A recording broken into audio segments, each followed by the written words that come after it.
Hello everyone, I am the storyteller and I am here to help you today.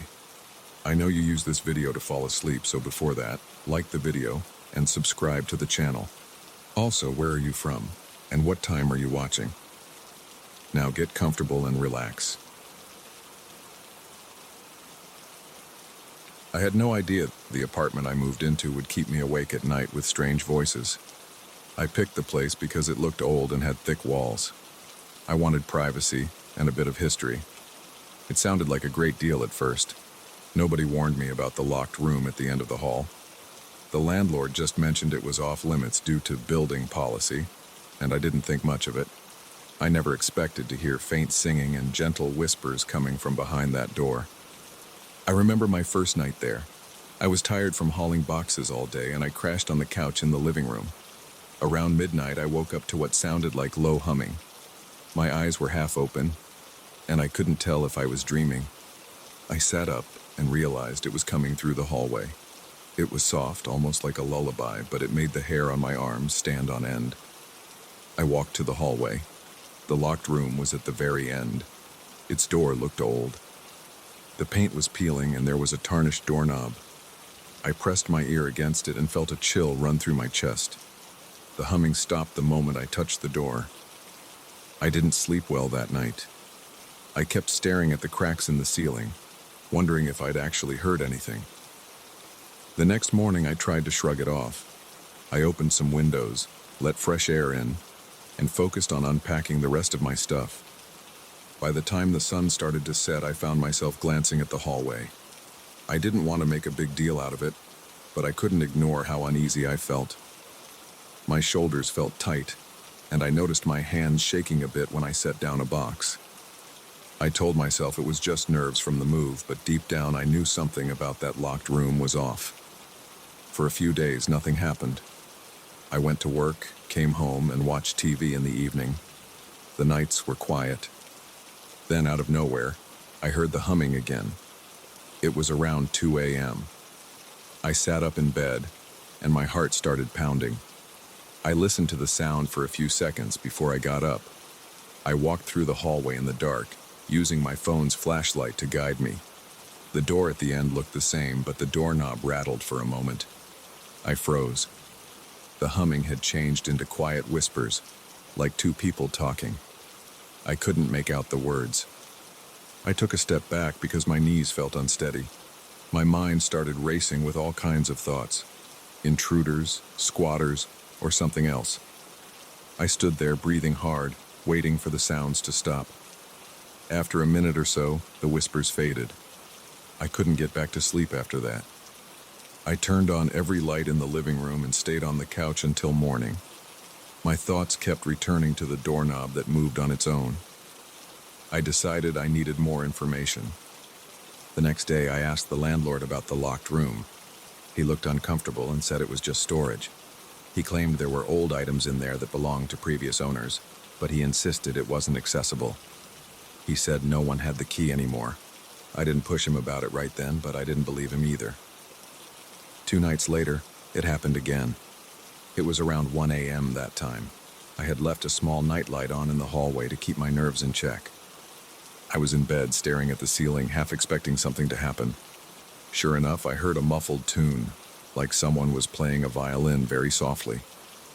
The sound was warm but eerie in the stillness of the night. I felt my pulse quicken, and my mouth went dry. I got up slowly and walked to the hallway. As I got closer, the music stopped. I stood by that door and felt a cool draft on my face. It didn't make sense because the windows were all closed. I reached for the doorknob, but it wouldn't budge. My hand felt sweaty against the metal. I wanted to open that door so badly, but I was also afraid of what I'd see. I spent the next week trying to ignore everything. I kept telling myself the building was old and old buildings have strange noises, but the sounds weren't random creaks or bumps. They were voices and melodies. I considered finding a locksmith, but I worried about breaking some rule or damaging the apartment. I also felt a weird sense of guilt about trying to break in, even though I was pretty sure the landlord was hiding something. Then one morning, I woke up early and found a small envelope slipped under my door. It didn't have a name on it, and the paper was yellowed. Inside was a single key. It looked old with rust around the edges. I felt my stomach knot up because I had a strong hunch about which lock it would fit. I headed straight to the locked room. I slipped the key into the doorknob and it turned more easily than I expected. The door made a scraping sound as it swung open. Dust motes floated in the light from my phone's flashlight. The room was smaller than I thought. The wallpaper was faded, and there was a faint, musty smell. An old dresser stood against the far wall, and there was a trunk next to it. A single window faced the street outside, but the curtains were drawn shut. I didn't see anything else at first. The place looked empty except for the furniture. The floorboards creaked under my shoes. I felt like I was trespassing, even though it was technically my apartment. My pulse was racing and my breathing was shallow. I aimed my flashlight around, trying to see if there was any sign of hidden speakers or wires. I didn't see anything obvious. I stepped up to the trunk. It was locked with a small latch, but the latch looked old and fragile. I gave it a firm pull and it broke off in my hand. I opened the trunk and a wave of dust hit my face. Inside, there were a few letters, some photos, and what looked like a journal. The photos were black and white. Most showed a couple standing in front of this very room. They wore old-fashioned clothes. The man had a serious expression, and the woman had a soft smile. I picked up one of the letters. It was addressed to someone named Claire. It talked about missing her, about waiting for her to come back, and how the writer couldn't stand the silence anymore. It also mentioned a betrayal, but didn't explain the details. The tone was desperate. I set the letter aside and looked at the journal. Its pages were yellow and frayed around the edges. A few pages had water stains. Some entries talked about late-night arguments and long separations. The writer mentioned heartbreak and disappointment. It was clear that whoever wrote these entries felt trapped in a cycle of hope and loss. There was no mention of kids, and there was no mention of anyone dying. It was more about a relationship that fell apart. I sensed intense longing in every page, even though the handwriting was shaky in places. I felt my chest tighten as I realized these were personal confessions. A chill shot through me when I heard the floor creak behind me. I spun around, shining my flashlight, but there was no one there. The air felt cooler. My arms broke out in goosebumps. I heard something like a faint sigh, but it was gone in an instant. I stood still for a moment, listening. There was only silence. I turned back to the trunk and picked up the last photo. It showed the woman sitting by a window in this same room, looking outside. On the back was a date from decades ago and a small inscription. "I'll wait forever." I felt uneasy, so I packed the photos and letters back into the trunk. Except for one letter I decided to read more carefully. I carried that letter to the living room. My hands were trembling. I knew I was dealing with something tied to the history of this apartment, but I didn't understand how it connected to those nightly voices.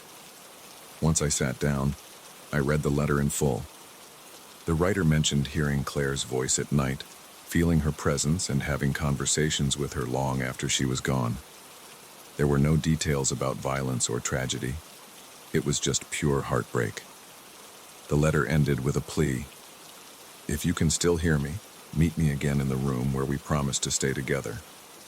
That night, I couldn't sleep.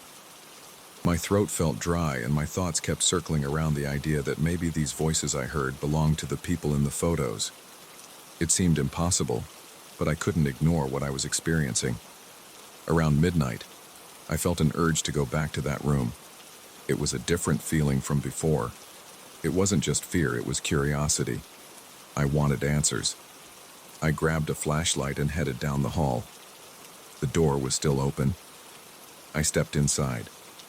The air felt heavier than it did earlier. My shoulders tensed up and I felt sweat on my forehead. I stood there, waiting, not sure what I was waiting for. Then I heard it again, a soft melody, like someone humming a tune. It was the same melody I heard before. My heart was pounding, but I stayed where I was. I shone the flashlight around, and I saw something near the dresser. It wasn't clear, more like a faint outline of a figure. I felt my stomach twist and my hands gripped the flashlight until my knuckles hurt. I didn't run. I kept my eyes on that outline. It flickered for a moment and the humming stopped. Then I heard a whisper. It sounded like a woman's voice, but I couldn't catch the words. It was more like a gentle sigh. The figure faded and I realized I was holding my breath. I stood there, breathing hard, trying to steady myself. My mind raced. I knew this wasn't some trick of the light. I didn't feel threatened, but I felt overwhelmed. My palms were soaked with sweat and my pulse throbbed in my ears. I turned on the overhead light. It was a weak, yellowish glow, but it helped me see the room more clearly. Nothing looked different, except for a slight shimmer near the window. It was gone almost as soon as I noticed it. I wanted to speak, but I couldn't form the words. My mouth felt stuck. I felt a strange sense of empathy for whatever was in that room. I remembered the letter about longing and heartbreak. Maybe these apparitions were stuck in the same emotional space. Over the next few nights, the activity continued. Sometimes I heard the humming, sometimes the soft whispers. Once, I heard a man's voice, a low murmur that seemed to answer the woman's sighs. The sense of sadness in those sounds was intense. My chest felt tight every time they started. They never harmed me. The door never slammed shut on me, and no objects flew around. It was just these lingering presences. I couldn't understand their words, but I sensed their emotional weight. I began to keep a small notebook where I wrote down the times I heard the voices. I noted any change in the atmosphere or temperature. I tried to see if there was a pattern. It usually happened after midnight and lasted a few minutes. Sometimes it was just the humming, other times the whispers. About once a week, I'd catch a glimpse of a shape in the corner of the room or near the dresser. Each time my body tensed and my heart raced, but I was getting used to it. The fear was still there, but it wasn't terror. It was more like cautious curiosity. One evening, I took the journal and letters from the trunk and read them carefully in my living room. I noticed references to a promise made in that room, something about staying faithful to each other no matter what. It mentioned arguments and letters that never got answered. It also mentioned nights filled with music. There was a violin mentioned, which explained the faint violin melody I thought I heard. The writer said they kept playing the same tune, hoping Claire would return to listen. I decided to try something different. I found an old radio in a thrift store and placed it in the room. I tuned it to a classical station and let it play softly. That night, I stood by the door and waited. I felt my stomach flutter with nerves, but I tried to stay calm. The station played a violin piece that sounded close to the melody I had heard before. As the music drifted through the room, I saw the outline again. This time, there were two. One near the dresser and one by the window. They were both faint, but I could sense their presence. My entire body went cold, and I felt my hands shaking. But they stayed there for a moment, almost like they were listening. Then, they disappeared. The radio continued playing, and I stood there breathing fast, my chest rising and falling with deep gulps of air. I realized that I was witnessing something that felt like a loop in time. They didn't seem to recognize me or show any hostility. They were caught in their own world. That night I didn't sleep. I stayed up thinking about the sadness those spirits carried. My arms still tingled from the encounter. I kept glancing at the hallway, half expecting them to appear in front of me, but the rest of the night was quiet. Over the following days, I made a point to visit the room once each evening. I would open the window to let in fresh air and place some flowers on the old dresser. I didn't say any fancy prayers or try any rituals. I just tried to bring a sense of calm to the space. Sometimes I felt a light touch on my shoulder or a cool breeze passing by, but that was it. The voices continued at night, but they seemed gentler. The melodies were softer. I still felt nervous whenever it happened. My heart would race, and I'd get goosebumps on my arms, but I wasn't terrified the way I used to be. I started to accept that these apparitions were part of the apartment's history. They belonged to some tragic love story that never found closure. I didn't see them as evil or dangerous. They were just stuck. I didn't know if they needed help moving on, and I wasn't even sure how to provide that help. But I decided to coexist with them. I stopped trying to explain it to myself in logical terms because nothing about it felt logical. I just knew it was happening. Now I still hear those voices. I still hear that violin melody a few times a month. The trunk remains where it was. I keep the letters and the journal inside. I haven't tried to return the key or block the door again. I leave it open. Sometimes I hear whispers when I walk by during the day as if something is trying to get my attention. Other days I don't hear anything at all. But every time I pass that room I feel a slight chill and a small pang in my chest. I can't fully explain what's going on, but I know what I've seen and heard. These spirits aren't malevolent. They seem trapped in the echoes of a broken promise. I don't know if they'll ever find peace. I keep going about my life, working my job and coming home to this apartment that I both love and fear. I haven't told many people about it because it's hard to describe without sounding crazy. But in my mind, I'm sure of what's happening. I still get that racing heartbeat when the voices start late at night. My breathing goes shallow and my palms sweat. But I stay in my bed, or I tiptoe to the hallway and listen. The soft melodies and whispers drift through the door. Sometimes I think I catch a name, Claire or maybe something else, but it's so quiet that I can't be sure. I just know it's real. And I know I'll keep listening, because part of me hopes they'll find whatever resolution they need. Until then, I live in this strange historical apartment, with a locked room that no longer stays locked, and I accept that some stories reach beyond what makes sense, even if I can't understand them fully.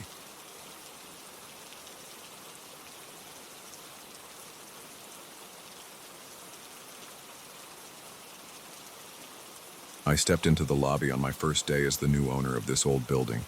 The place felt heavy, the walls looked worn, and the air smelled stale, like it hadn't been aired out in years. I remember standing near the entrance, scanning the long corridor and the high ceiling. It reminded me of a classic museum, except the paint was peeling in some corners. My plan was straightforward: restore the property, put my office upstairs, and rent out a few rooms. Nothing seemed complicated at first. I thought it would be a normal renovation project, but things felt off. I heard footsteps echoing from somewhere above, even though the building was supposed to be empty. I tried to ignore the sound and went around checking light switches, windows, and doors. I had a flashlight, but most of the overhead fixtures worked. The caretaker had left the electricity on for me. I noticed the central staircase right away. It was made of old oak, polished once upon a time, but now dull. The banister seemed sturdy, though. I'm not sure why, but I found myself staring at the steps for a while, noticing slight scratches on the wood and a few old marks that looked like they could have been from furniture being hauled up and down. Then I heard the footsteps again. It was a steady beat, like someone walking at a normal pace, and it seemed to come from the third or fourth step. The sound cut off after a few seconds. I felt a chill on the back of my neck. I still believed I was just nervous because everything around me was so silent. I walked upstairs, determined to inspect each floor. The second level had a few large rooms that once served as offices for the previous owners. The windows faced the street, but the glass looked dirty. I touched the wall and felt how cold it was. The building had no central heating left, so I made a mental note to hire someone to install a modern system. I also noticed the echo in each room, the way my footsteps bounced off the walls. But there was something else, a faint shuffle that didn't match my own movements. Every time I turned around, I saw nothing but dusty floors and old furniture. My heart pounded hard, but I kept going. I wanted to finish my inspection quickly. Before I left that day, I checked the staircase one more time. I ran my hand along the banister. The wood felt smooth in some spots and splintered in others. When I leaned closer, I heard a soft creak that didn't match my own shifting weight. It was as if someone had lightly stepped on one of the higher steps. I turned around, shining my flashlight, but the beam just revealed the empty hallway. I felt uneasy. I left in a hurry, locking up behind me. I told myself it was an old building and old buildings make sounds. Over the next week, I came back each day, sometimes in the morning, sometimes in the late afternoon. Every single time I heard those strange footsteps on the staircase. They varied in pace, Sometimes they were slow, a few steps at a time, then silence. Other times, they seemed more energetic, like someone climbing all the way from the first floor to the second floor in a steady rhythm. I tried to rationalize it. Maybe the wood was settling or the pipes were creating some weird vibration. I wasn't exactly an expert in old architecture, so I figured I could ask around or hire someone who knew about these structures. But each time it happened, I felt a twinge in my chest and my hands got sweaty. I decided to speak with a local contact who knew the building's history. He was an older man who ran a small antiques shop down the street. He said he had heard rumors about the place. He mentioned that previous tenants sometimes complained about odd noises, mostly on the main staircase and the adjoining hallways. He had no proof of anything supernatural, but he said people left the building feeling uneasy. Then he looked at me with a curious expression and told me to talk to some of the former residents if I wanted details. I agreed and got a few phone numbers from him. I called them in the following days. The first person I spoke to was a woman who ran a small law office there back in the 1980s. She told me she often stayed late, catching up on paperwork. She claimed she heard footsteps on the stairs every night. She even tried waiting by the landing to see who was walking around, but no one ever showed up. She had left after only a year. The second person I managed to contact was a retired accountant who had worked there for a few months in the early 1990s. He also heard the same sounds. He said it got under his skin so much that he asked to move to a different location for his job. He didn't see anything, but the footsteps were always clear and consistent. I asked them both if they knew any stories behind it, but they had no direct explanation. They only heard rumors from older neighbors who talked about a spirit or an echo from the past. The rumor was that the staircase had some kind of wandering presence that made itself known through footsteps. I felt a rush of anxiety when I realized my experiences matched theirs. This wasn't just my imagination. Something was definitely there, repeating the same pattern. I decided to do a deeper investigation. I looked for old documents in the county records, but many of the files were missing or incomplete. I found references to the building's construction date, which was around 1905, and a few mentions of renovations in the 1950s. I didn't see anything about tragedies or crimes. No mention of accidents either. Still, the stories about the footsteps went back decades. My chest tightened with a strange mix of curiosity and dread. I started spending more time inside the building. I hired some workers to begin the cleaning and patching of the walls. I instructed them to focus on the upper floors first so I could observe the staircase area. I wanted to see if the noise would disappear once people were around. But the footsteps continued. Sometimes the workers heard them too, though they tried to dismiss it as the building settling. Their expression said otherwise. I noticed the younger guys would avoid going near the staircase alone. They'd always wait for someone else to come along. That made me even more convinced we were dealing with something unexplained. One evening, after the workers left, I stayed behind. I sat in the ground floor hallway with my notebook. I had turned off most of the lights except for a single lamp that lit up the bottom of the stairs. I wanted to see if I could capture the moment the footsteps started. I had my phone set to record audio. For about an hour, everything was silent. Then, around 7:30 p.m., I heard a light creak. I froze. My heart pounded. Another creak followed. Then a sequence of steps, one after another, moving upward. I felt my throat go dry. I tried not to move, listening as the steps reached the top landing. Then silence. My skin prickled. I could feel my pulse in my ears.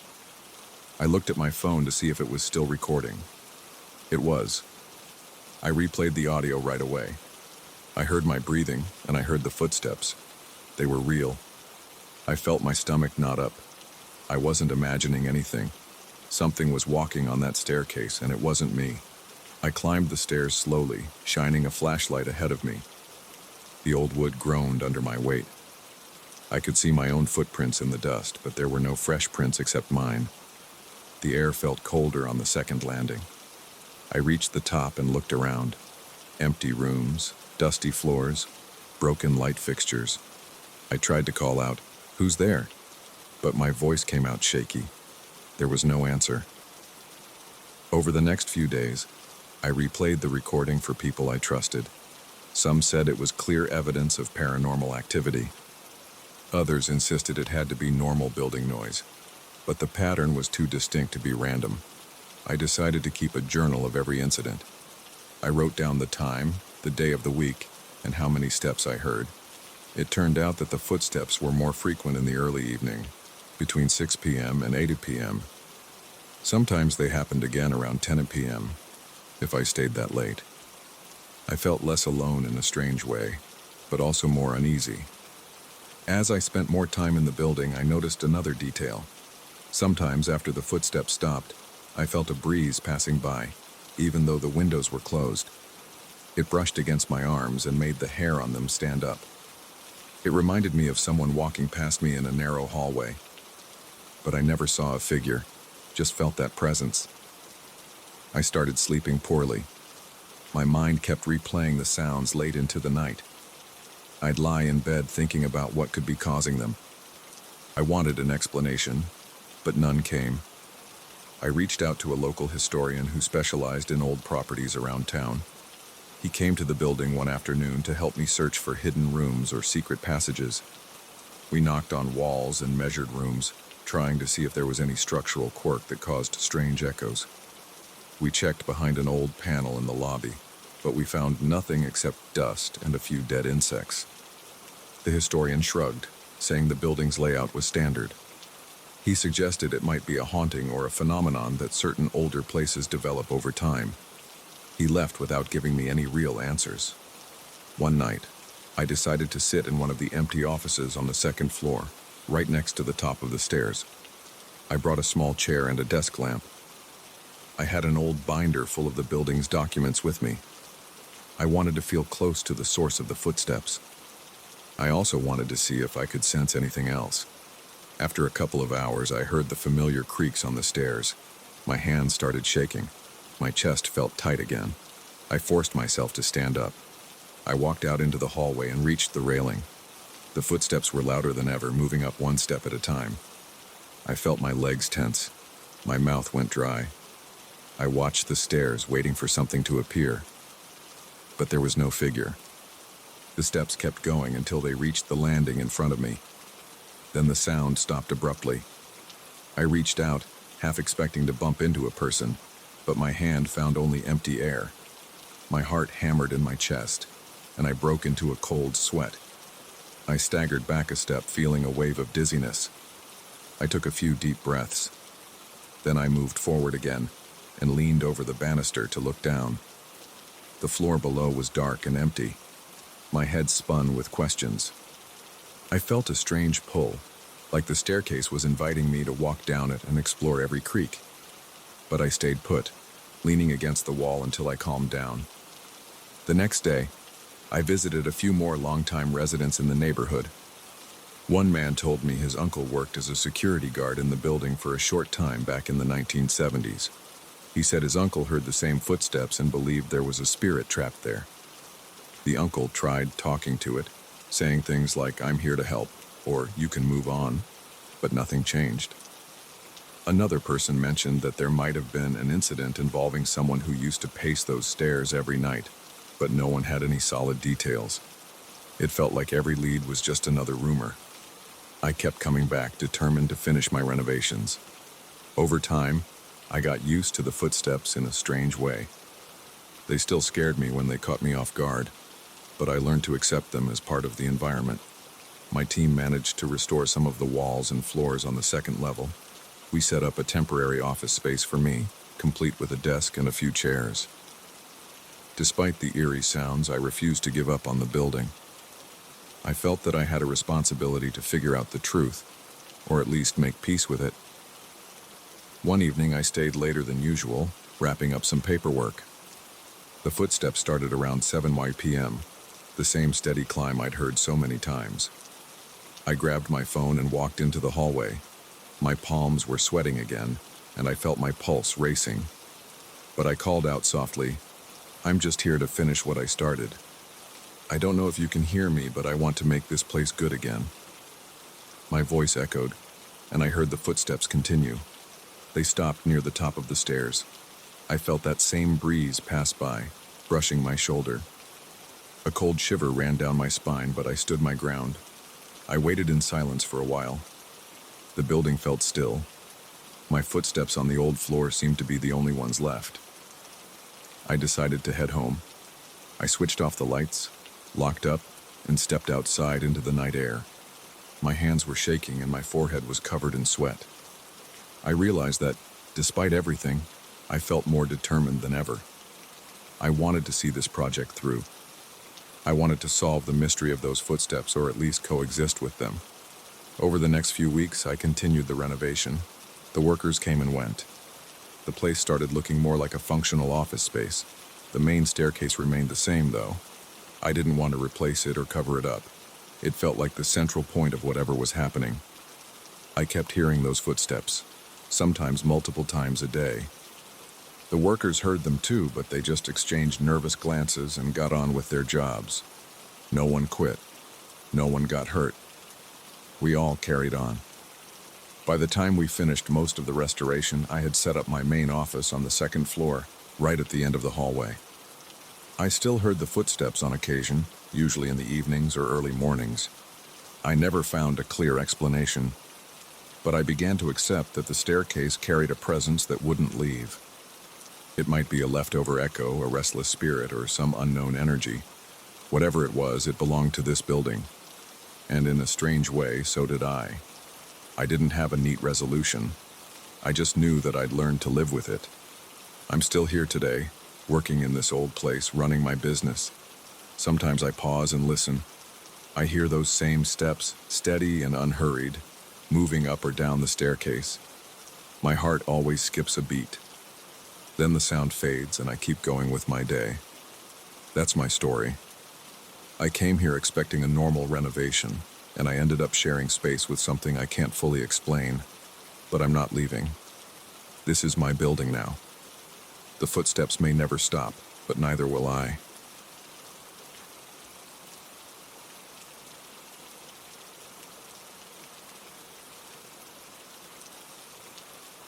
I remember the exact moment I stepped into that mansion.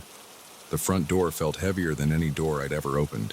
Its hinges made a dry, scraping sound that cut through my ears. The air inside smelled like old wood and stale fabric.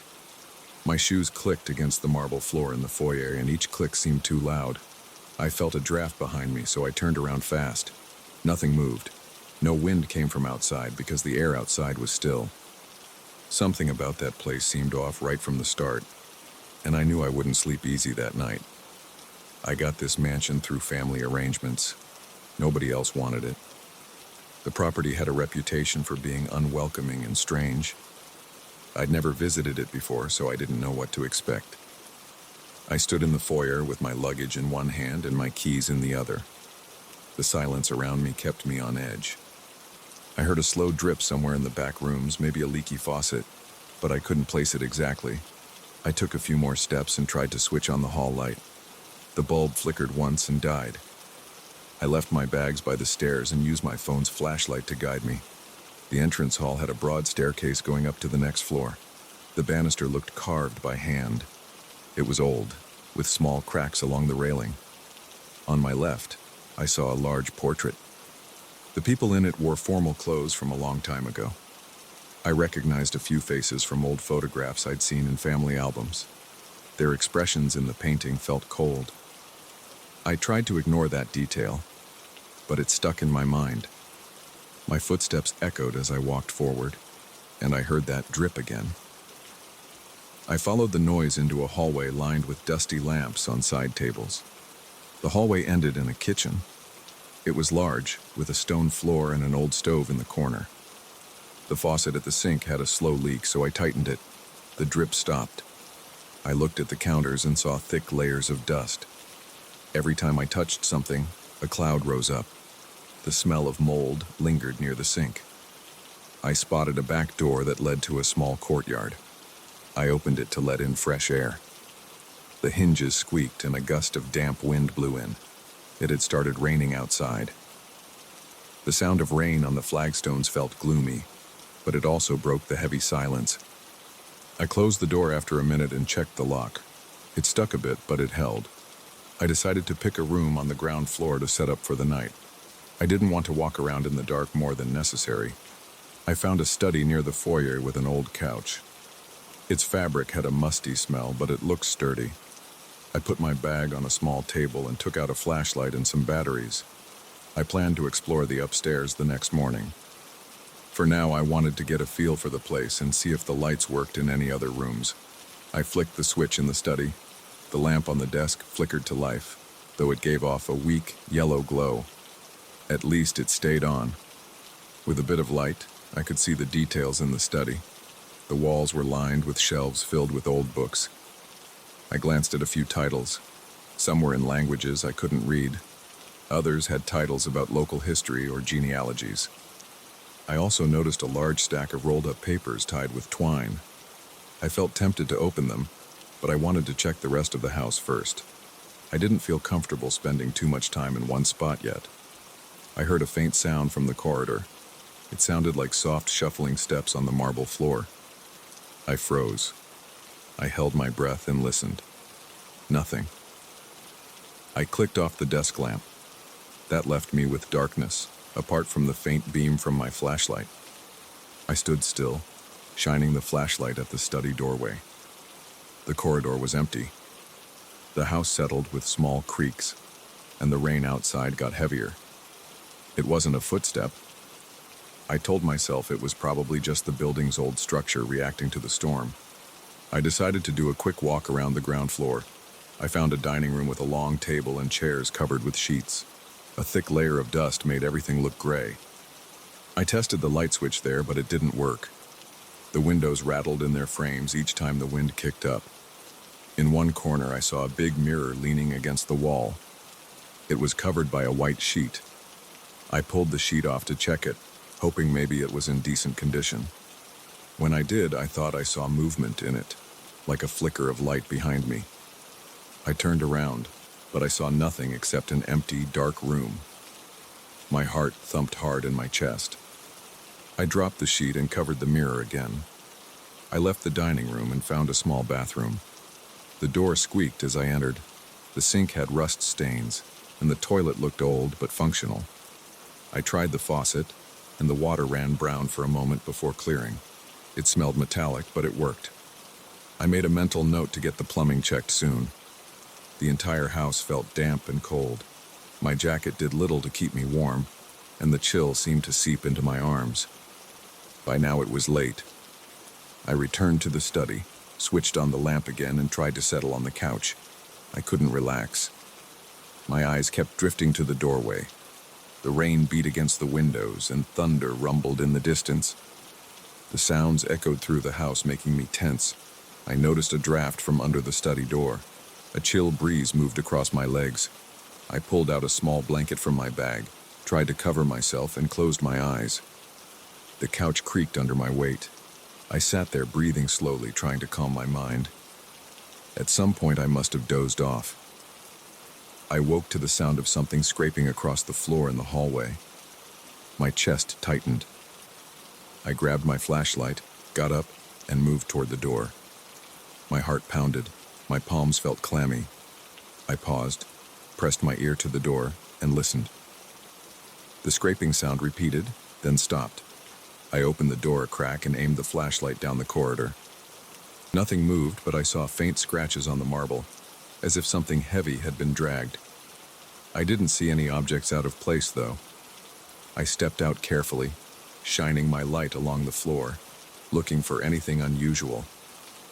The corridor was empty. The dining room door was half open, which I remembered leaving almost closed.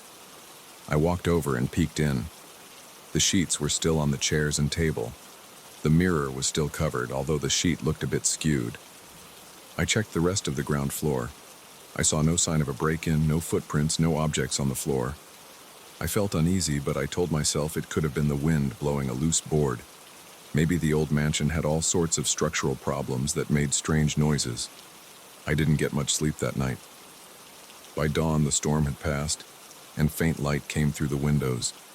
I felt a bit braver in the daylight, so I decided to explore the second floor. The steps creaked under my weight. The wood sounded hollow, and I paused at each step, half expecting it to break. My flashlight felt useless now that sunlight washed over the stairwell through a big stained glass window. The colors in the glass were faded, mostly dull reds and blues. Dust motes floated in the beam of light that came through. Upstairs, I found a long corridor with several closed doors. At the far end, a large window overlooked the grounds behind the mansion. The land was overgrown with weeds. An old greenhouse stood at the edge of the property, its glass roof broken in places. I tried the first door on my left. It led to a bedroom with a tall wardrobe and a four-poster bed. The mattress looked lumpy, and the sheets were yellowed and musty. I opened the wardrobe. It held a few pieces of old clothing on wooden hangers. The smell of mothballs wafted out, and I coughed a bit. Nothing else in that room drew my attention. The second door opened into a small sitting room with 2 armchairs and a bookshelf. A cold fireplace stood against one wall. The chairs had tattered upholstery, and the wallpaper peeled in large strips. I checked the bookshelf. A few old novels and notebooks rested there. Most were damp and stained. One notebook had detailed sketches of the mansion's exterior. The handwriting inside it seemed rushed, with notes about secret passages and hidden compartments. My pulse quickened when I read that. I flipped through, scanning phrases like ritual objects and spirits bound to reflections. I shut the notebook because it made me uneasy. I stuffed it in my jacket to read later. I checked another door. It was locked.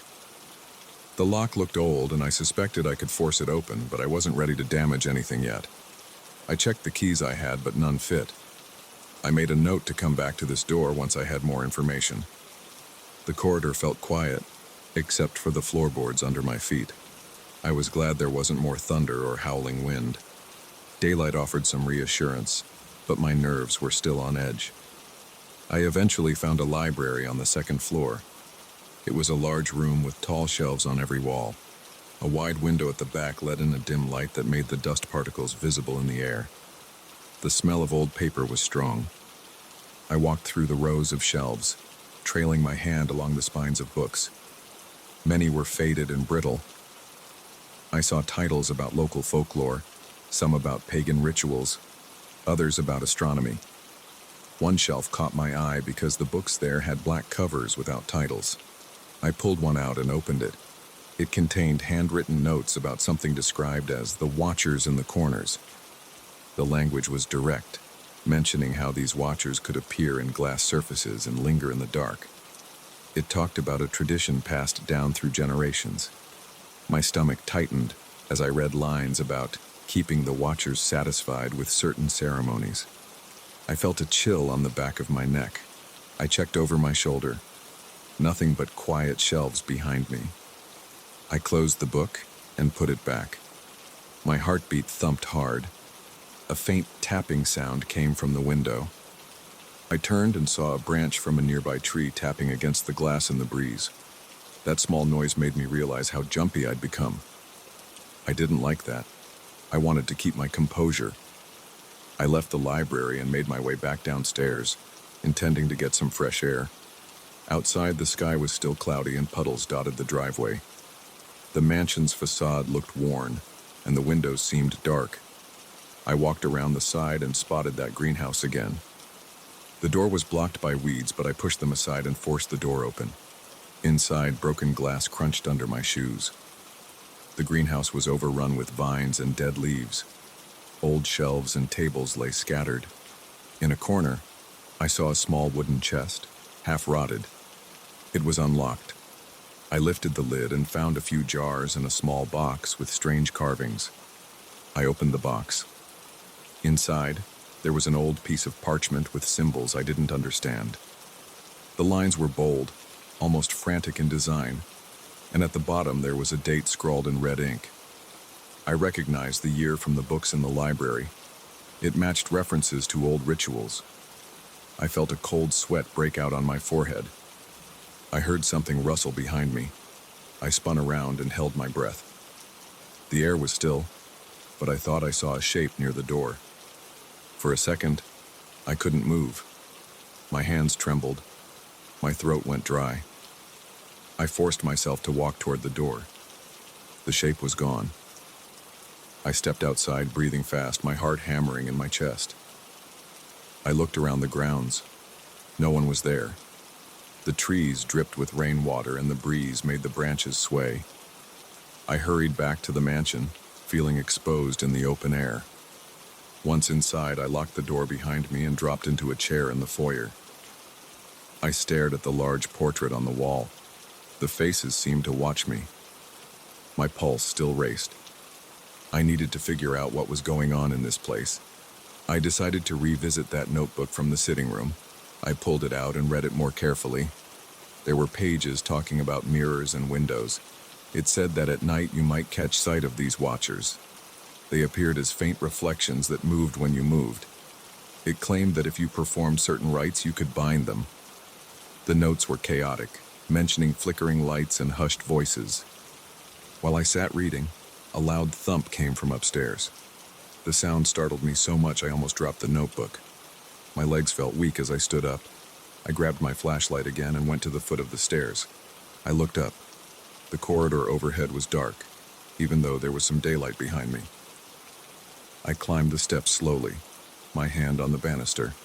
Each step seemed to echo. I reached the second floor and listened. The corridor was silent. I passed the locked door, then moved to the library. Nothing looked different. I checked the bedroom I'd seen earlier. No change. The sitting room was the same. I kept thinking about the locked door, though. I decided I had to see what was inside. I went back downstairs and found a small toolbox in a closet near the kitchen. It had a few screwdrivers, a wrench, and an old hammer. I returned to the locked door, slid the screwdriver into the crack, and tried to pry the latch. The door gave with a sudden snap and I pushed it open. It was a small room with no windows. The walls were lined with shelves full of dusty jars. The jars contained herbs, dried leaves, and powders. A wooden table in the center held a large bowl with dark stains. My stomach churned when I saw faint marks on the floor, like a circle drawn with some faded substance. Everything smelled musty and stale. I had a strong urge to leave, but I forced myself to check the shelves. Most jars were unlabeled. One had a faded tag with a symbol that matched something I'd seen in the book about watchers. My skin prickled. My breath caught in my throat. I heard a small creak behind me. My heart jumped. I spun around, but no one stood there. My hand shook as I pointed the flashlight at the doorway. The corridor outside was empty. I stepped out of that room, slammed the door, and leaned against the wall. My chest rose and fell with heavy breaths. The idea of rituals in that house felt too real now. There were signs everywhere, strange books, that locked room, the greenhouse box, the warnings about watchers. I realized the mansion held a legacy of secret practices that didn't make sense to me. I felt cornered by something I couldn't explain. I didn't sleep much that second night. I sat in the study with the lamp on, listening for any sounds in the corridors. The rain came back, lighter this time, tapping on the windows. I kept imagining I saw shapes in the corners of the room, but when I aimed my flashlight, I saw nothing. Each time I stood up, I felt a cold draft near my ankles. My muscles were tense and my stomach felt tight. I kept checking my phone, but the battery was low.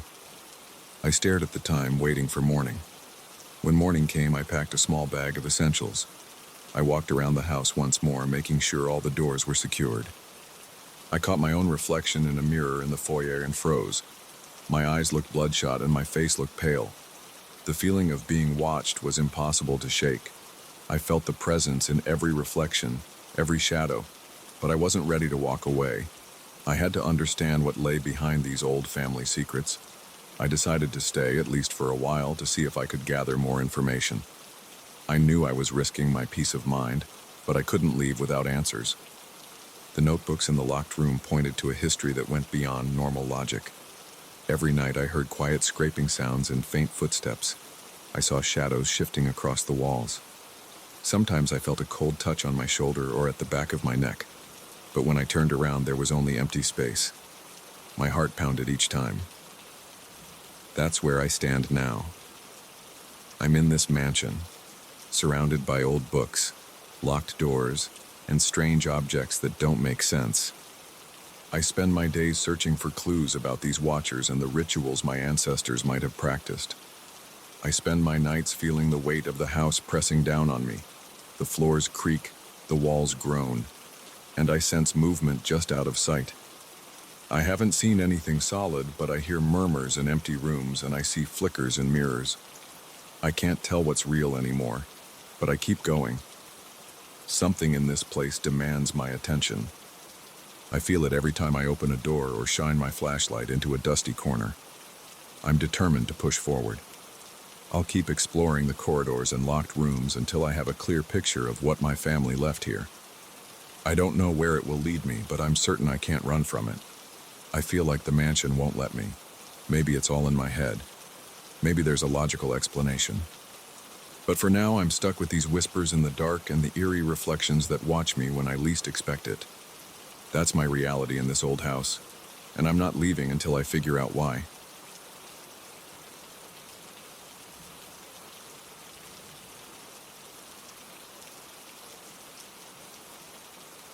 I never planned to find anything sealed inside the walls.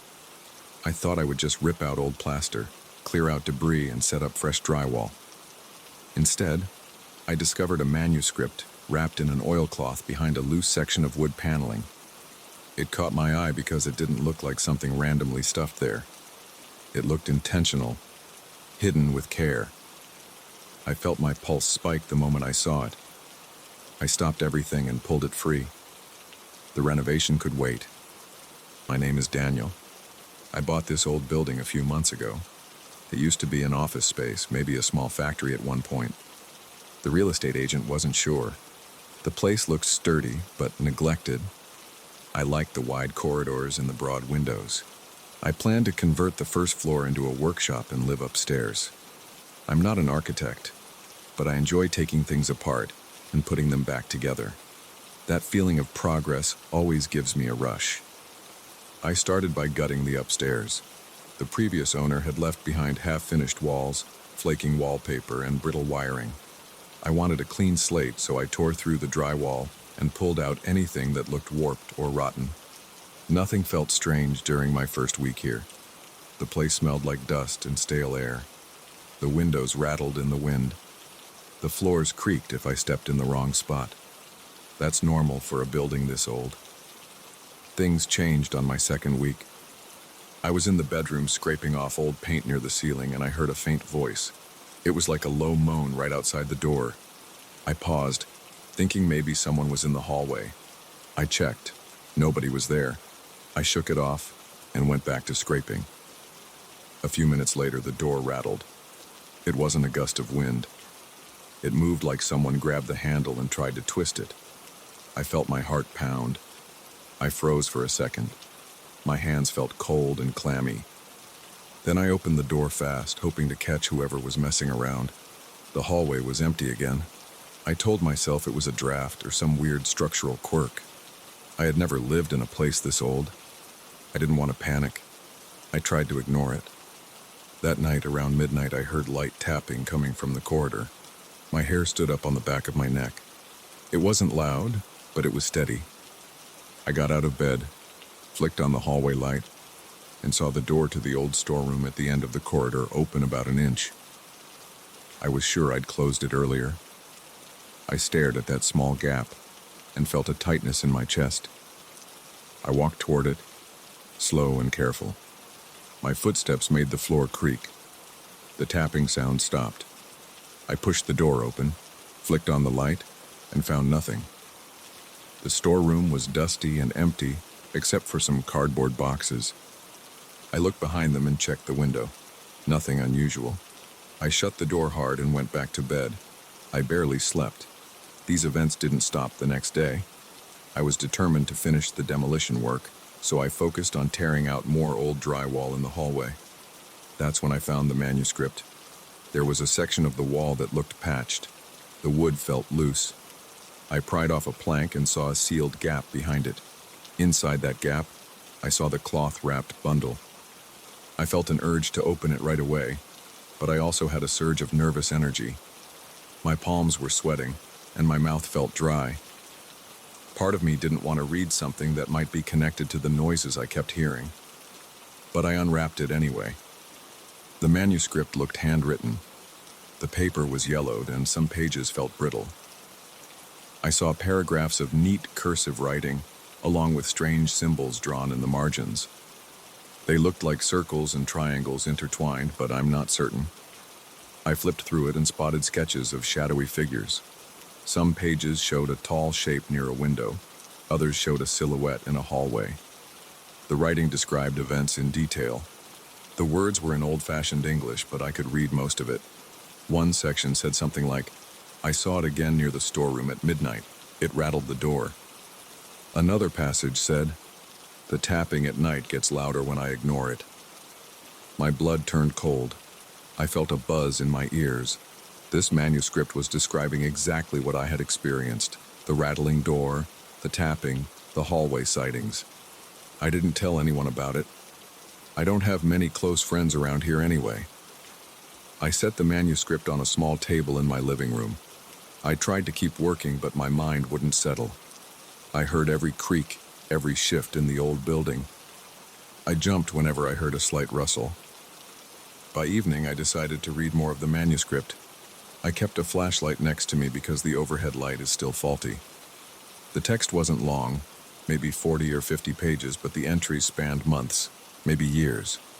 The writer talked about seeing translucent figures in the corridors, hearing whispers in empty rooms, feeling cold spots in corners. One entry mentioned footsteps in the attic. Another referred to flickering lights at odd hours. The writer never mentioned a name, so I don't know who lived here before. I only know that they seemed desperate to document every incident. That night, I heard the same tapping as before.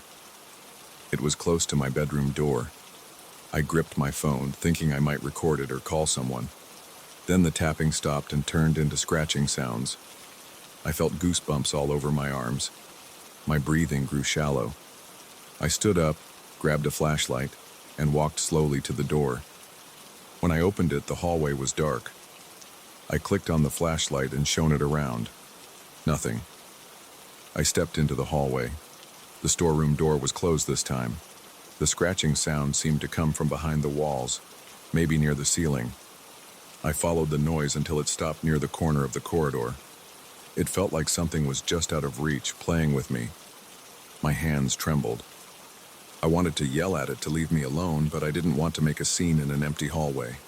The next morning, I woke up feeling drained. I hadn't really slept. I stumbled to the kitchen, made coffee, and sat there with the manuscript on the table. I flipped through more pages. The previous occupant wrote about a repeated pattern. Sightings always happened after a new stage of renovation. If they painted a wall, the footsteps got louder at night. If they replaced old fixtures, the tapping spread to more rooms. The writer believed the building itself was holding something inside, and any change stirred it up. I started to wonder if my demolition was causing the same effect. The more I ripped out old walls, the more these events escalated. I put on some sturdy shoes and continued my work. I wanted to push through. I tried to shut down any fear and focus on practical tasks. I took out more rotted wood from the hallway. I carried it downstairs. I hammered nails into new beams. Each bang echoed through the building. My arms felt tense. My head was pounding. I kept expecting to hear the tapping again. I kept looking over my shoulder. By late afternoon, I was sweating and felt shaky. I decided to take a break, so I went outside for some fresh air. The sunlight felt good on my face. The building behind me loomed taller than usual. I noticed some windows on the top floor looked dark, even though there should have been light from the open walls. I tried not to think about it too hard. When I went back inside, the living room smelled musty, like damp paper. The manuscript was right where I left it, but it felt like the energy in the space had shifted. I heard a noise in the corner near a pile of wood scraps. It sounded like a soft shuffle. I stared at that corner. I saw the wood scraps, a stack of old newspapers, and an empty toolbox. There was no sign of movement. I took a deep breath and sat on the couch, flipping to another part of the manuscript. One passage detailed a drawing. The writer tried to copy some symbols found in the basement. They mentioned an old hatch behind the furnace. I hadn't even looked behind my furnace. I decided I needed to check. The basement is dark and smells like wet concrete. I brought 2 flashlights and a small lantern. The furnace is at the back near a low wall.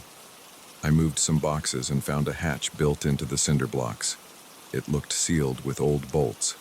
The metal hinges were rusted. I tried to pull it open, but it wouldn't budge. I reached for a crowbar. My heart was pounding. I kept glancing around the basement, feeling like something might appear behind me. The air was cold. My breath felt shallow. After a few solid prees, the hatch popped open, revealing a small compartment. Inside, I saw an arrangement of stones in a circle. I also saw a tattered piece of cloth with strange markings. I didn't recognize the symbols. It reminded me of the drawings in the manuscript. I felt a chill creep up my arms. My flashlight flickered. I heard a small thud in the corner. I turned around fast, shining the beam over the stacks of stored wood. Nothing, but I felt watched. My skin tingled. I grabbed the cloth and one of the stones. They felt cold to the touch, almost icy. I shoved them into a plastic bag and hurried upstairs. I locked the basement door behind me, even though the lock was flimsy. I didn't care. I wanted a barrier between me and whatever might be down there. Back in the living room, I laid everything out on the table. I studied the cloth. The pattern looked like 2 circles connected by lines. It matched some of the sketches in the manuscript's margins. My heartbeat was rapid and my hands were shaky. I thought about calling someone, but I didn't know who. The police wouldn't do anything about weird noises or a hidden hatch. I checked the manuscript again and found a note about that basement hatch. Sealed it to contain the presence. Disturbing it invites more activity. My chest tightened. I had pried it open. That might explain the new level of tension I felt in the house. The next few days were a blur of noises, flickering lights, and strange sensations.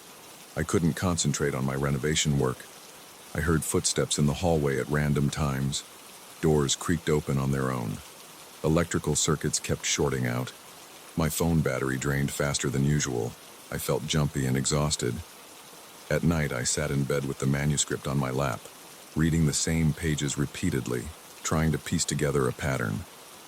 One paragraph described a figure in the upstairs hallway, tall and thin, almost transparent.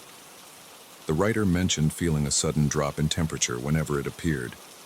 I had felt that same chill in the basement. One evening, I was finishing a patch job in the bedroom when I heard footsteps running across the hallway floor. It sounded like heavy boots.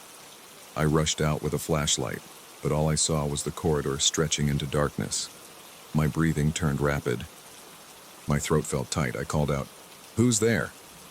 I got no answer. I checked every room. They were all empty. When I returned to the bedroom, my tools were scattered on the ground. I had left them on a small table. I hadn't heard them fall. I just saw them lying there. A hammer, a wrench, a measuring tape, all spread around as if someone swept them off the edge. My pulse raced. I grabbed the tools and put them in my tool bag. Then I left the room, shut the door, and made sure it was locked. I started wondering if staying here was a mistake. The tension was unbearable. My body ached from stress. My eyes felt gritty from lack of sleep. But the building belonged to me now, and I had already invested a lot in it. I kept telling myself it was just a rough patch. Maybe I was scaring myself. But the manuscript's details matched everything too well. That was more than coincidence. On my last night of serious renovation, I tried one more time to seal up the basement hatch. I carried fresh bolts and a new padlock. I set up a bright work light in the basement. The air felt damp. My ears picked up faint scraping sounds in the walls. I forced myself to focus on the hatch. I lined up the bolts and hammered them in. The metal screeched as I drove each bolt into the old cinder block. My hands shook with each strike. My mind kept going back to the manuscript's warning about disturbing that compartment. When I finished, I secured the padlock on a small hasp I installed. I tested it. It held firm. I turned off the work light, shined my flashlight around the basement. and moved slowly toward the stairs. The scraping sounds grew louder. I didn't stop to investigate. I went upstairs and locked the basement door again. That night was rough. The building groaned. Doors rattled. I felt a steady draft blowing under my bedroom door, but no windows were open. My breath was shallow and rapid. My arms felt tense. My stomach knotted. Around 3 a.m., the tapping returned, right outside my door. It was slow at first, then rapid. I whispered to myself, "This is not real." But I heard it continue for several minutes. Suddenly it stopped. The floor outside creaked. Then everything went silent. I didn't sleep. The next morning I found a new entry written on a loose sheet of paper from the manuscript. I swear I didn't write it. It said, "We are still here." The ink looked fresh. I touched the letters and felt a slight tackiness, like it wasn't fully dry. I stood there with my heart pounding. That was the final straw for me. I gathered the manuscript, the loose pages, the bag with the cloth and stone, and I shoved them all into a cardboard box. I shoved the box into a locked closet. I didn't want to see it or think about it anymore. I don't know what's going to happen next. I'm still living here, but I'm not sleeping well. The building feels tense. The renovation has stalled because every time I try to work, I hear noises and see things move. I haven't told any neighbors or friends. I'm not sure anyone would believe me. All I can say is that I found that hidden manuscript, and now the same events recorded in those pages are happening to me, step by step, as if my arrival set off a chain of strange phenomena in this place. I don't know if it will ever stop. Maybe sealing that hatch was enough. Maybe not. Either way, I'm here, and I'm dealing with it one day at a time, listening for footsteps, waiting for doors to rattle, and hoping it doesn't get any worse.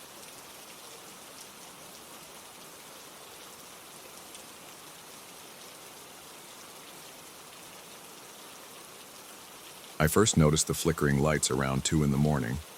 I was alone in my studio, hunched over a table covered with sketches and half-finished notes. The place felt warm at first, and I could hear the steady hum of the lamp overhead. Then the light started to flicker and everything felt strange in an instant.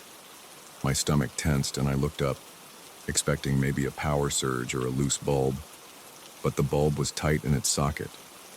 The lamp kept flickering anyway, and the shadows on the walls danced in ways that didn't match my own movements. I tried to ignore it at first, but it continued. The walls around me were old and gray, and the plaster had cracks that I'd never really noticed. As the lamp flickered, it made those cracks appear deeper, like dark lines that twitched and stretched. My heart began to thump a bit harder, and I got up to check the circuit breaker in the corner of the room. It was behind a wooden panel near the door. I flipped the panel open, crouched down, and ran my fingertips over the switches. Everything looked normal. Nothing had tripped. My hand was steady, though I felt this buzzing in my fingertips, like I was waiting for something else to go wrong. I returned to my table and stood there eyeing the lamp. It would flicker for a moment, then stabilize, then flicker again in a quick burst.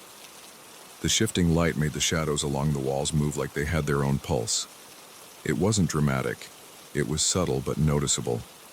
Something in my mind kept telling me that I was just tired and seeing things in a weird way, but I couldn't shake the feeling that the shadows didn't match my own shape or the shape of anything else in the room. They weren't random either. They were kind of sweeping and bending. I exhaled hard and tried to steady myself. I stretched my arms, grabbed a bottle of water from the floor, and took a long swig. The cold water helped a bit, but I still felt uneasy. I've always kept old documents in a small cabinet near the entrance. Some of them were left behind by previous tenants, folks who used this space for different purposes. I remembered glancing at them months ago out of curiosity. I decided to flip through them again, thinking maybe there was a note about the wiring in the building or something about how these lights behaved. It was an old building after all, and not everything worked perfectly. I moved a stack of dusty boxes out of the way and pulled open the cabinet drawer. Inside there were old letters, receipts, and a few notebooks. I sifted through them, my heart still beating a bit faster than usual. The lamp behind me flickered on and off in short bursts now, and I could see my own shadow cast on the floor. It looked normal, but in my peripheral vision, I noticed another shadow, like a faint outline near the wall to my left. I paused and turned my head.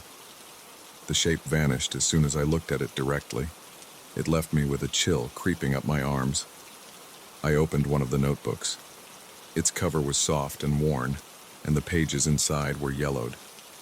The handwriting was small and cramped, and I recognized some references to the building's address. It said something about strange patterns on the walls and figures that moved when the lights were low. The writer also mentioned random whispers, though I didn't hear any of that. My mouth went dry as I realized I wasn't the only person who had noticed something odd. There were several dated entries, some describing the shapes as dancing or shifting like living silhouettes. The writer seemed spooked. There were references to losing track of time while watching them. One entry mentioned how the flicker of a lamp triggered the appearance of these forms. I leaned against the wall, flipping through the pages, not sure what I was looking for. I wanted a rational explanation, something about messed up wiring or old bulbs. Instead, I found more descriptions of these shadow figures. My heartbeat was loud in my ears. I thought about leaving, but I also felt compelled to see if I could figure out what was happening. I read enough to feel unsettled. Then the bulb in the main lamp went out completely. The studio plunged into darkness. My breath caught in my throat. I stood perfectly still for a second, my hands on the open notebook. My eyes struggled to adjust. The only light left came from a small desk lamp near my drafting table. It gave off this weak yellowish glow that barely reached the corners of the room.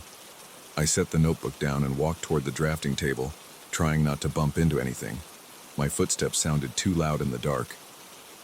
The air felt cool and stale, like a draft was coming in through a cracked window. I turned on a small standing lamp by the sofa, hoping for more light. It flickered the moment it turned on, just like the overhead lamp had done. This flicker was even sharper. The shadows near the walls jerked back and forth. They looked like shapes swaying in a strong wind, except there was no wind. I felt my pulse hammering under my skin. My eyes darted around the room, trying to track every odd movement. I couldn't see any direct cause for the flickering, no reason for these shapes to appear. I told myself that maybe the connection was faulty, that a wire inside the lamp was loose. But that explanation didn't calm my nerves. I walked over to the floor lamp, gripped the metal rod, and checked the bulb. It felt secure. The lamp kept flickering. I checked the outlet, tugging gently on the plug. Everything felt normal. Still, the flicker persisted, and the shadows continued their strange dance. My forehead was damp with sweat by then.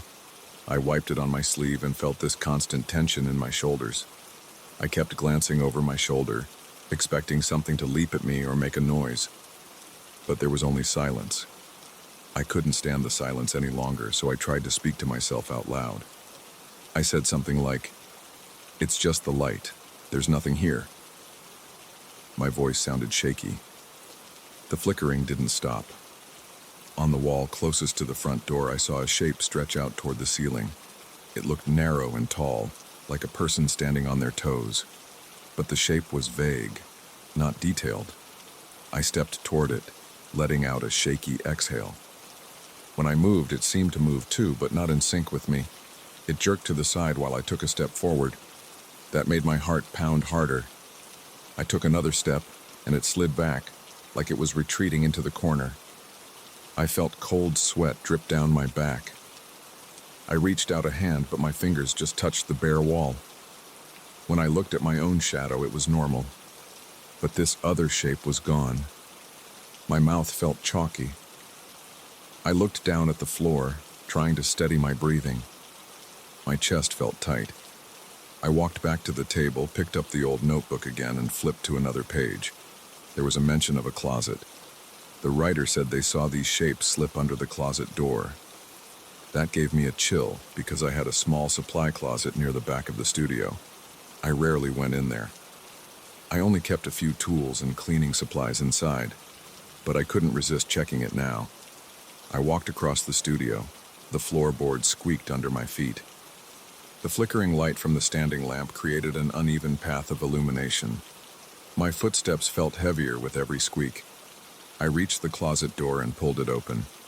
The small overhead light inside was dead, so I used my phone's flashlight.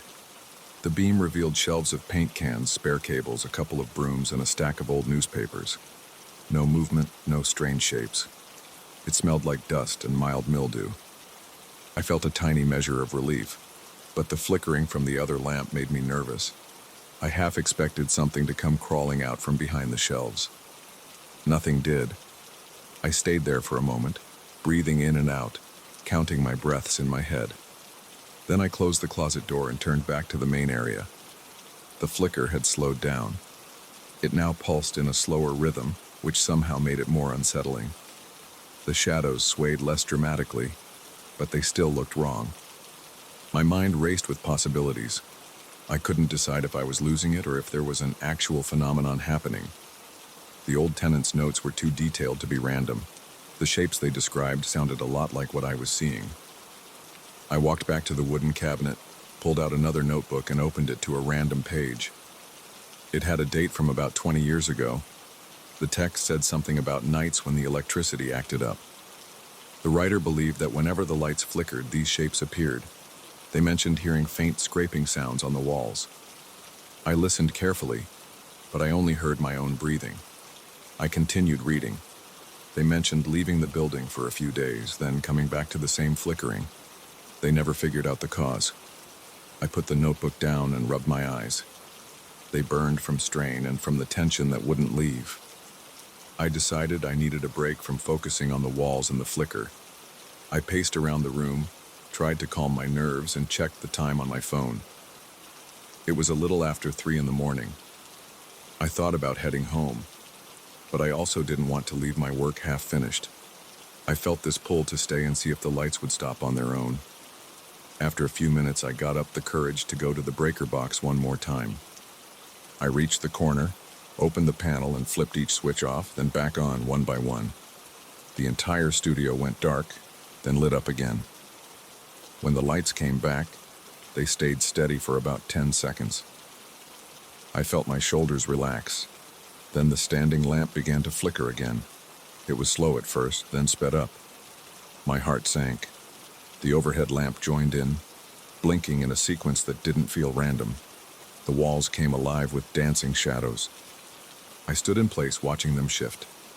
My legs felt shaky, and my palms were slick with sweat. I clenched my fists and kept my eyes locked on the largest shadow near the far wall.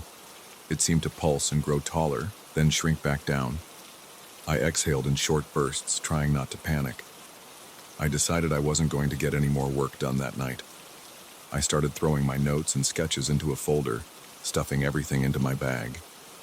Each time I glanced at the walls, I saw some new pattern shifting around. My stomach knotted up. I had this urge to run, but I tried to keep my movements calm and deliberate. I didn't want to feed my own anxiety by sprinting out the door like something was chasing me. Once I had all my stuff together, I moved to the front of the studio. I caught a final glimpse of the biggest shadow. It was near the corner, opposite the closet. It looked thinner now, but it had this slight ripple at its edges like it was trembling. I swallowed, reached for the door handle, and paused. Part of me wanted to wait and see if it would move again, but I just felt exhausted. My hands were shaking, and I was out of breath. I couldn't handle more of this. I pushed the door open, stepped into the hallway, and flicked off the studio lights from the switch inside the door. The dancing shadows vanished in an instant. I stood in the hallway, breathing heavily, listening to the faint echo of my own pulse in my ears. The hallway lights were steady and bright. That alone felt comforting. I locked the studio door, then pressed my back against it for a moment. My mind replayed what I had seen: the flickering bulbs, the shifting shadows, and the old notes describing similar experiences. It wasn't just a random glitch. Something about this place seemed off. I could feel my nerves buzzing. I left the building, stepping into the cool night air. The streetlights outside were calm and steady. That calmness made me feel slightly better, but I couldn't shake the feeling that I had left something unresolved behind me. I walked to my car, trying to loosen my tense muscles by rolling my shoulders. I tossed my bag into the passenger seat and slid behind the wheel. My hands trembled as I gripped the steering wheel. I started the engine and noticed that my face looked pale in the rearview mirror. I took a few deep breaths, reminding myself I was in control of my own actions. My heart rate slowed down, but I still felt this strange sensation in my chest, like I was leaving something in that studio that I should confront. Yet I couldn't bring myself to go back that night. I drove home in silence. No radio, no music. I checked my mirrors every now and then, half expecting to see some flicker behind me, but everything was normal on the dark streets. Streetlights passed by in a quiet procession, each one steady, no weird blinking. When I got home, I locked my door, dropped my bag on the floor, and sat in the dark for a moment. The memory of those shadows felt fresh. My forehead was clammy, and I rubbed it with the back of my hand. My body felt drained, like I had run a marathon. I knew I couldn't just dismiss what I saw. It wasn't one quick flicker, it was a persistent pattern. It matched the notes from old tenants. I felt both curious and uneasy. I wanted to understand how it all fit together. I also wanted to pretend none of it happened, but I knew I would go back. It's my studio, and I can't abandon my work. I would have to face those lights and shadows again. I told myself that maybe, in the daylight, everything would look different. For now, I just needed to catch my breath and try to rest. I washed my face in the bathroom sink, staring at my reflection in the mirror. My eyes looked tired, my shoulders ached. My mind kept flashing back to those dancing shapes. I shook my head, patted my face dry, and walked to my bedroom. I collapsed on the bed without bothering to change. My mind was still racing, but my body felt heavy and worn out. I shut my eyes, thinking about the flicker of the lamp and those swirling shadows. The building felt so still in my memory, like it was waiting for my return. I lay there, breathing and trying to push those thoughts away. Eventually, my exhaustion took over, and I drifted off into a restless sleep, already wondering what I would see the next time I set foot in that studio.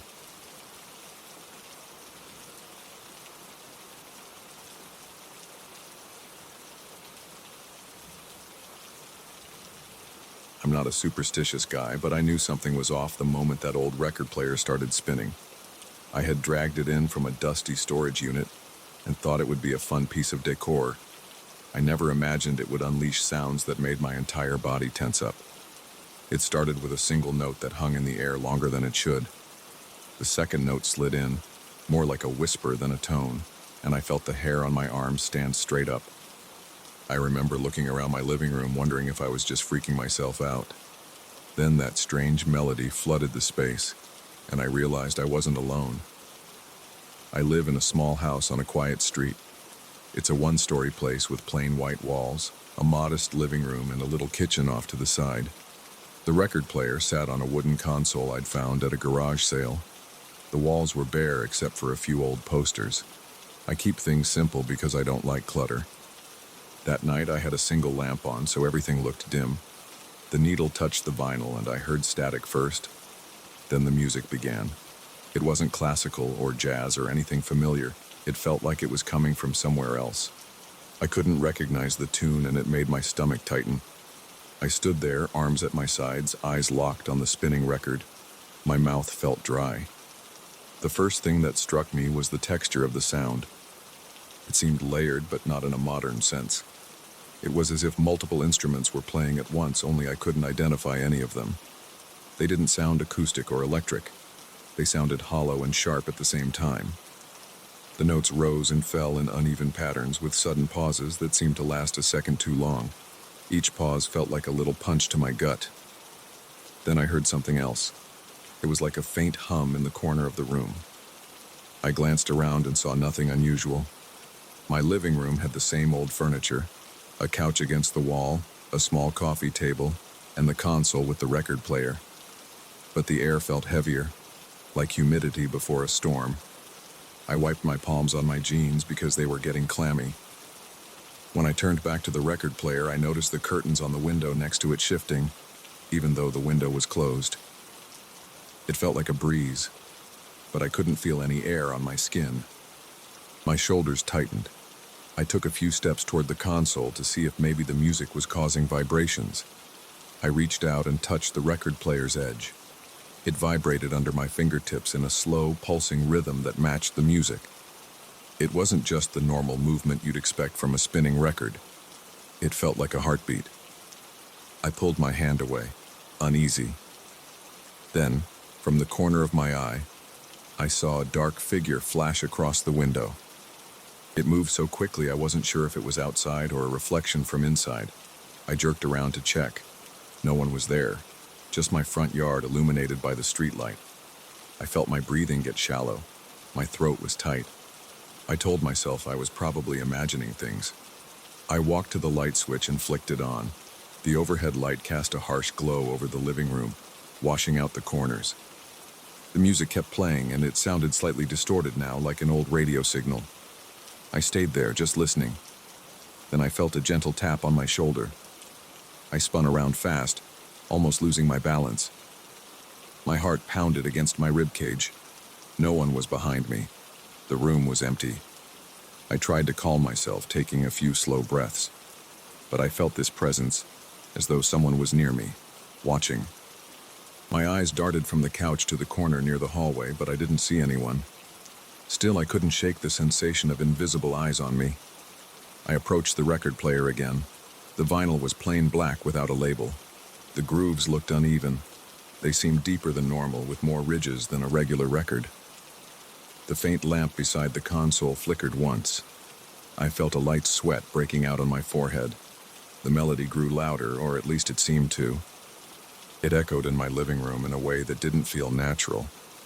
The sound waves hit my chest, creating an uncomfortable pressure. As I stood there, I heard a soft shuffle behind me, like feet scraping the floor. I whipped around. My living room was small, so there weren't many places to hide, but I noticed a faint outline moving near the coffee table. It was like a transparent shape, gliding in sync with the music. I froze. My muscles tensed, and I felt a cold chill on the back of my neck. I wanted to speak, but my mouth wouldn't open. The shape drifted to the side, and I saw another figure appear near the window. They looked like silhouettes made of smoky air. They moved in slow, sweeping motions, almost like they were dancing. Their bodies swayed in time with the strange melody. My heart pounded, and I had trouble catching my breath. I wanted to turn off the record player, but I was afraid to move. My thoughts raced. I told myself I was imagining things, that maybe I was exhausted, or maybe I had inhaled too much dust when I brought in the record player. But the figures were still there, drifting in my peripheral vision. My mind kept telling me to do something, but my body refused to cooperate. My legs felt like concrete. Eventually, I forced myself to act. I took a few careful steps and reached for the tone arm. When I lifted it, the music stopped. The figures vanished as if someone switched off a light. My living room went still. I could only hear my own breathing. I didn't sleep well that night. Every time I closed my eyes, I heard that uncanny tune. It replayed in my head. I kept hearing the layered chords and feeling that strange pulse in my fingertips. My alarm went off in the morning, and I felt groggy, but I also felt a pull toward the record player. I needed to figure out what was happening. I decided to investigate the disc itself. I pulled the record out from the console and examined it under bright light. It looked worn, with scratches along the edges. The center had no label, just a blank surface with faint markings. I went online and tried to find any information about a record with no label and strange grooves. I searched forums, collector sites, and old music listings. Nothing matched. I called a local music shop owner I know, Paul, and asked if he'd seen anything like it. He told me to bring it over. Later that day, I walked into Paul's shop. It's a small place with shelves full of vintage records and cassettes. The walls have faded posters and band t-shirts. Paul is an older guy with a thin mustache. He took the record and examined it under a magnifier. I watched his face. At first, he looked curious. Then he frowned. He said, "I've never seen anything like this. The grooves are uneven, and there's no sign of a manufacturer. Are you sure this is real?" I explained how I found the record player and the vinyl. He shrugged and admitted he had no clue. He recommended an older collector named Luis, who dealt with rare items. I drove across town to meet Luis in a cramped basement workshop filled with music memorabilia. He put the record on his own turntable. When the needle touched it, I felt a weird wave of tension in the room. It reminded me of what happened in my living room. The same melody began to play, but it sounded less sharp on Luis's system. Luis stared at the spinning record. I saw his hand grip the edge of the table as if steadying himself. After about 30 seconds, he lifted the needle and switched it off. He looked pale. He cleared his throat and said, "This belonged to a musician named Marcos. I've heard rumors. People say he dabbled in things he shouldn't have. They say he used to record music that attracted visitors."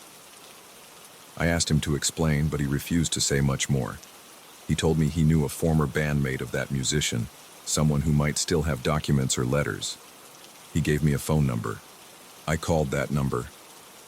A man named Roberto answered. I introduced myself and tried to explain the situation. He paused for a long time, then said, "I thought that record was lost. I don't want to talk about it over the phone. Meet me at a cafe near the old district." He gave me the address. That night I drove there. The cafe was almost empty. We sat in a corner booth. Roberto was in his late 50s, wearing a jacket that looked worn out. He spoke in a hushed voice. He said Marcos was obsessed with capturing hidden sounds. He traveled a lot, collecting different frequencies and blending them into his compositions. Roberto claimed that Marcos once told him he had found a way to bridge something between our world and another place. I leaned in close, listening. My hands trembled a bit because it sounded insane, yet it matched what I'd experienced in my living room. Roberto said, "We played together for a short time. Marcos was normal at first, but then he changed. His music changed. We started hearing strange echoes. Sometimes we saw shapes in the studio that shouldn't have been there. Marcos didn't seem scared. He looked fascinated. I quit after a few weeks. I never saw him again. I heard rumors he kept recording in some remote cabin. I didn't think any physical records still existed." I told him about my experience, about the figures in my living room, the heaviness in the air, the throbbing vibration. He stared at me with wide eyes. He said he believed that Marcos's music acted like a beacon. He used the word portal, but he didn't elaborate. I asked him if he knew how to stop it. He shrugged and said he had no idea. He suggested I destroy the record. I felt uneasy about that. I drove home, stuck between fear and curiosity. When I got back, I stood in front of the console again. I thought about smashing the record to pieces, but I couldn't bring myself to do it. A part of me wanted answers.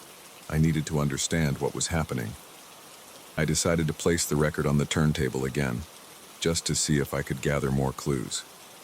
I set up my phone to record video, hoping to capture something I could watch later and analyze. The moment the music started, my spine tingled. My chest felt tight. The temperature dropped slightly and the lights dimmed. The same figures appeared.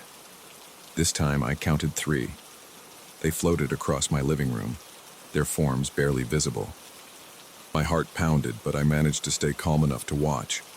They moved like they were in a slow dance. I noticed that whenever a particular note played, they twitched or shook. One of them drifted close to me. I could feel cold air swirling around my arms. My mouth went dry and I had a slight tremor in my hands. Then it backed away and rejoined the others. I forced myself to reach forward and stop the needle again. My head felt light and I stumbled a bit. Once the music stopped, the figures vanished. The air warmed up. I picked up my phone. It had stopped recording at some point and the file was corrupted. I couldn't replay anything. It was blank. That frustrated me, but it also made me worry. I realized I might never capture proof of what was happening. I started researching more about Marcos. I couldn't find a last name, but I found references in old music zines from decades ago. They mentioned a guitarist named Marcos who performed in local bars with a jazz fusion band. The articles hinted that he experimented with unique tuning systems, sometimes producing unsettling harmonies that made audiences uncomfortable. Some people reported hallucinations during his shows. Others claimed they felt random chills. There was no official record of him after a certain year. I knew the vinyl had to be one of his final creations. I wondered if playing it too often might attract more apparitions. I noticed the next few nights that even without the record spinning, I sometimes felt a presence in my living room. I caught a glimpse of a flicker near the corners, or heard a faint scraping on the hardwood floor. My mind raced thinking about these spirits. Were they lost? Were they trying to communicate? I had a sense that they were drawn to the music because it reminded them of something they once knew. I started leaving the record in the console without playing it, hoping that would keep my home free of uninvited guests. It seemed to help. The atmosphere felt lighter. The lights stopped flickering. I heard no more scraping, but a part of me felt torn. I wondered if I should return the record to someone who understood it better, or should I try to bury it somewhere no one could find it? I ended up storing it in a locked cabinet. It's still there now. I haven't destroyed it. I guess I'm still curious. Sometimes late at night I think about pulling it out again to see what might happen. I think about those shapes and that slow, haunting melody. I think about Marcos and his strange drive to capture the unexplainable. I feel a surge of dread and excitement in my chest when I picture that record spinning. But for now, I'm trying to live my life without stirring those forces again. I haven't heard that tune in a while, and I prefer it that way. Occasionally I feel something in the house, a slight shift in the air, a light breeze moving across my arm when all the windows are shut. I try to ignore it. I won't lie though, a small part of me misses that rush of adrenaline. Sometimes I stand in front of the console, place my hand on the lid, and feel my heart race as if my body remembers that pulse. Then I walk away and focus on normal tasks. I watch TV, cook dinner, and remind myself that it's best not to invite those strange visitors back. I never did contact Roberto again. I don't think there's anything else he can tell me. I don't talk to Paul about it either. He asked me a couple of times if I found any answers, and I always shake my head and change the subject. I don't want to risk drawing more attention to this record. The world is full of mysteries, and some of them are better left alone. Still, every so often I recall that night I first heard the music. The memory is vivid. My living room, the dim lamp, the shadows on the wall, the weird breeze shifting the curtains, and that slow, eerie melody pressing against my chest. I remember the figures and their silent dance, their outlines shimmering like they were on the edge of my vision. And I remember how real it felt. It wasn't a dream. It wasn't an illusion. It was something I can't explain, and it shook me to my core. I keep telling myself that I don't believe in ghosts or portals or any of that stuff. But deep down, I can't deny what I saw. The record and its melody changed something in my home, and maybe in me. I can't say I'll never play it again, but I can say I'm not in a hurry. Sometimes it's enough just to know it's there, locked up and silent. That's my story. I haven't told many people. I don't want them to look at me like I've lost my mind. Maybe I have, or maybe I stumbled onto something real and unexplainable. Either way, I'm not sure I'll ever feel truly alone in my living room again.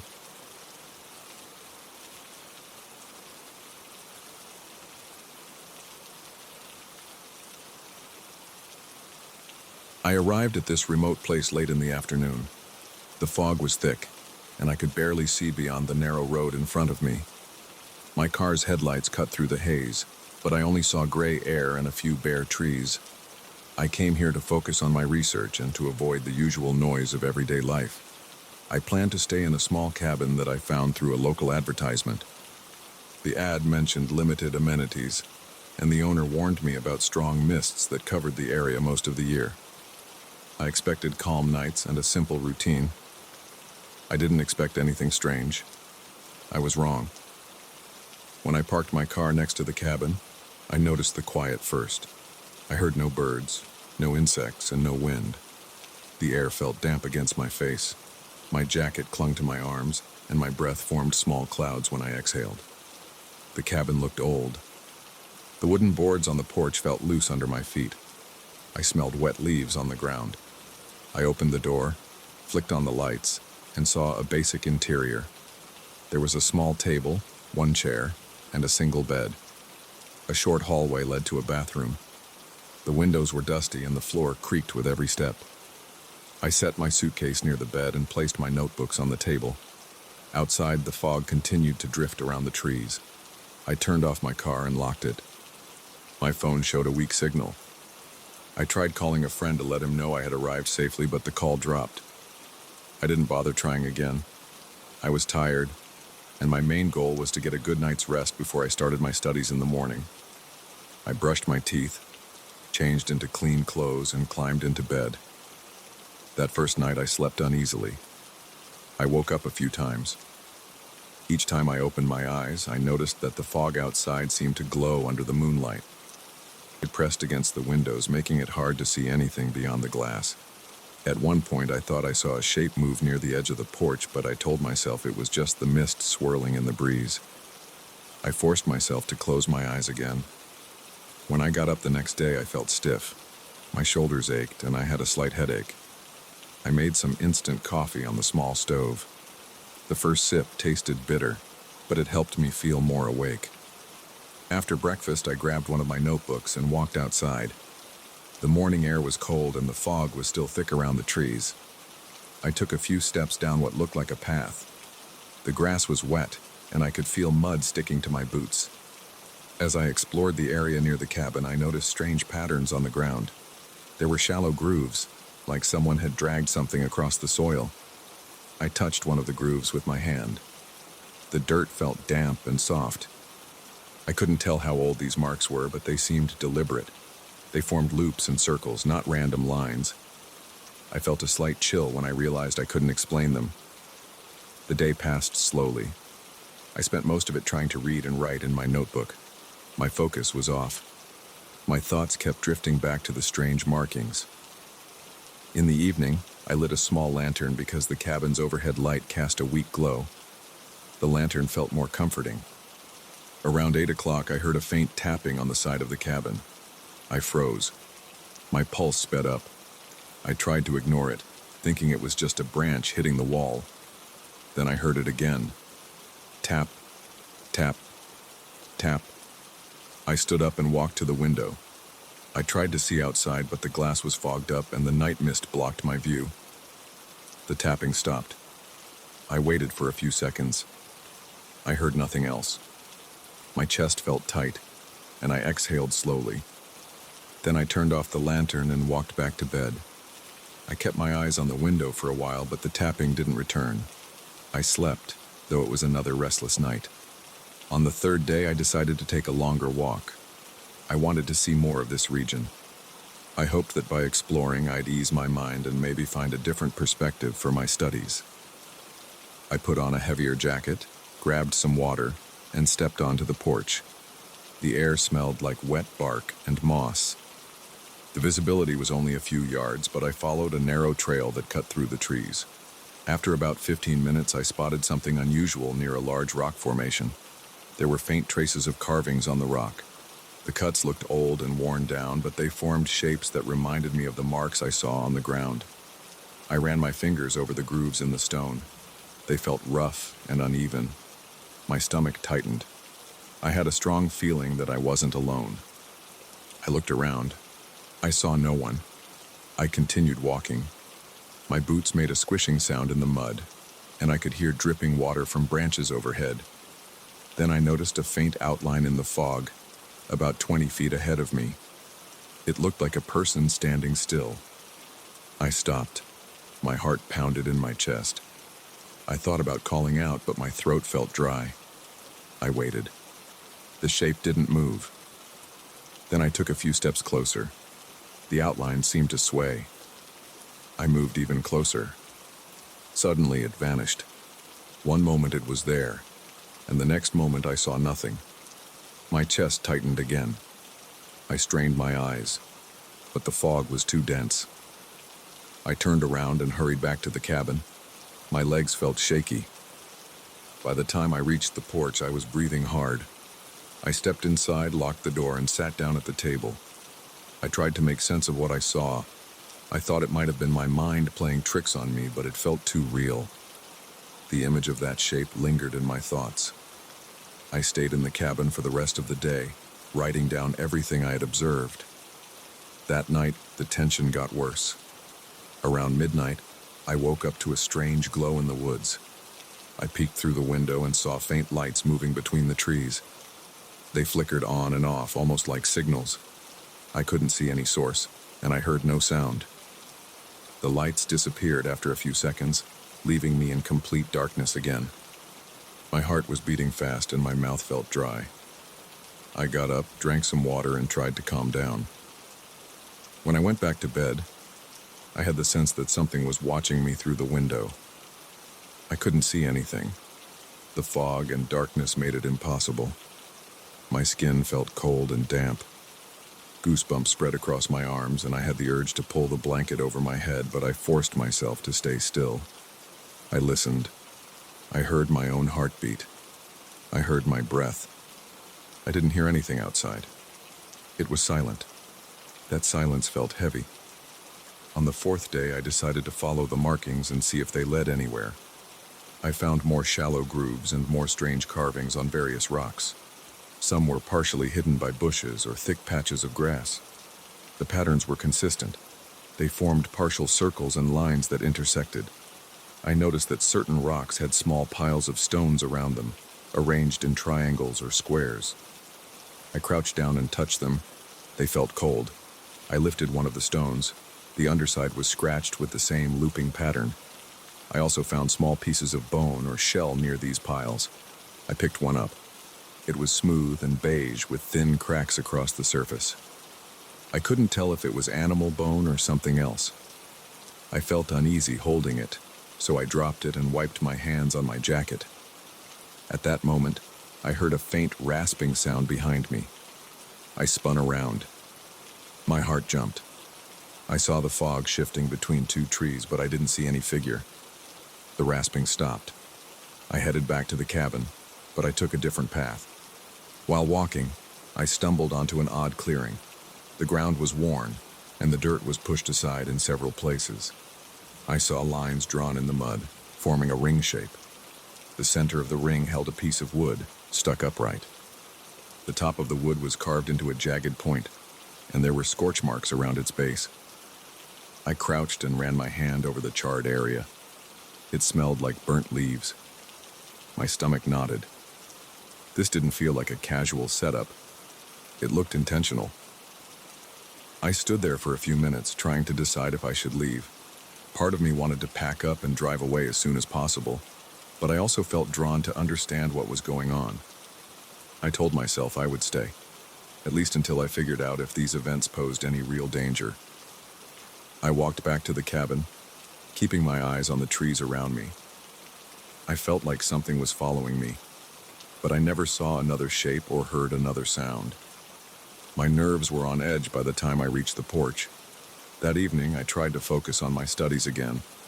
I read a few pages of a reference book, but I couldn't concentrate. My mind kept drifting to the patterns, the shapes in the fog, and the strange glow at night. I decided to sit outside for a while, even though the temperature was dropping.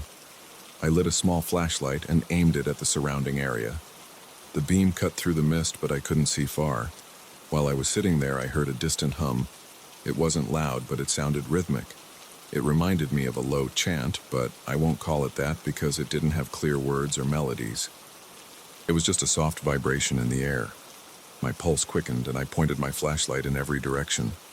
The hum faded after a few seconds, and then I was left with silence. I decided to leave the light off and see if anything else would happen. I sat there for another hour, shivering in the cold. The fog moved around the trees, creating shifting shadows. My eyes started playing tricks on me again. I thought I saw outlines and silhouettes, but every time I focused, they vanished. I felt a strong urge to go back inside and lock the door, but I stayed.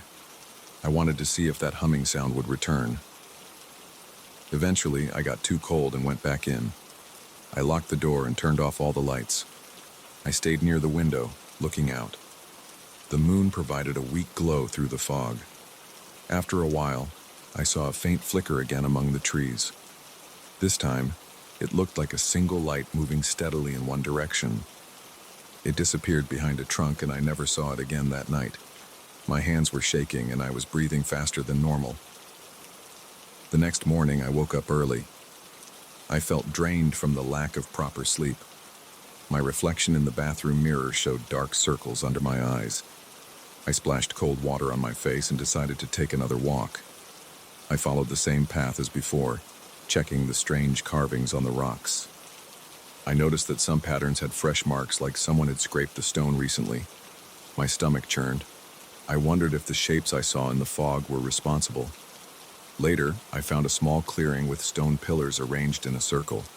Each pillar was about waist high. They had symbols carved into them. I recognized the loops and circles. The ground around them had been cleared of leaves, and I saw ashes in the center of the formation. I bent down and touched the ashes. They were cold.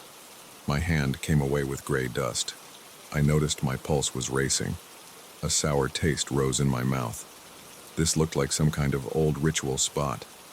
I felt a strong sense of being watched again, so I stood up and looked around. I saw only trees and fog. I spent the rest of the day mapping out where I found each carving and set of markings. I tried to see if there was any pattern that pointed to a central location. My notes showed that every site seemed to circle around the cabin. That realization made me uneasy. I wondered if the cabin's location had some significance. Maybe that was why I felt shapes lurking. Maybe there was an ancient presence tied to this place.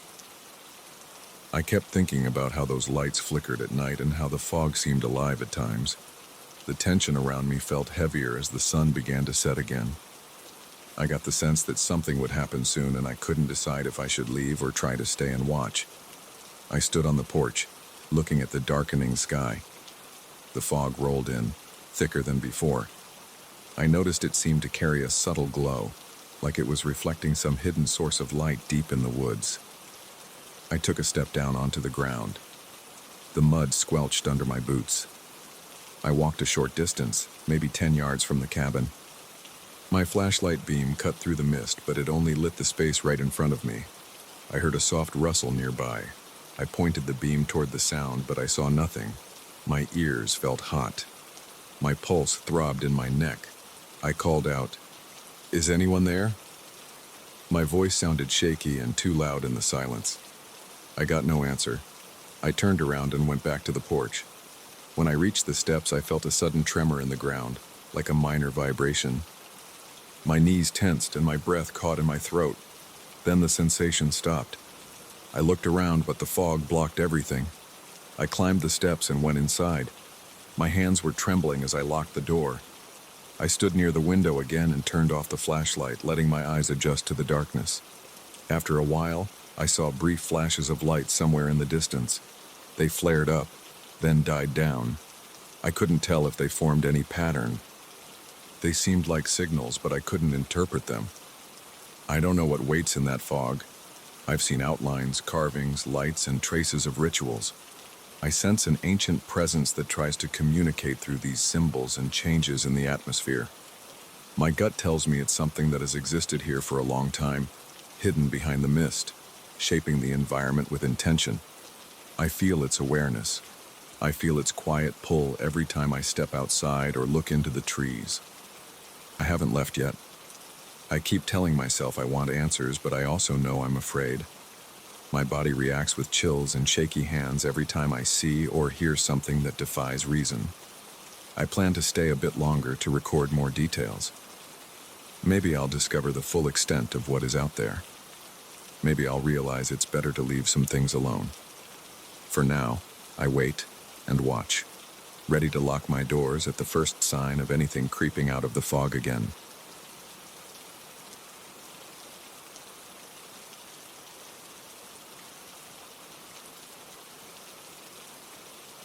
I bought the painting on a Saturday afternoon.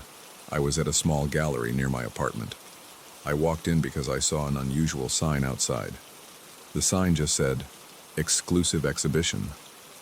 I expected a typical art display with fancy frames and quiet people standing around. Instead, I found a cramped space with a few paintings on the walls and an older man behind a counter. He wore a gray jacket and had a calm expression. He seemed more curious about me than about making a sale. I told him I was browsing. He just nodded and pointed to a corner of the room.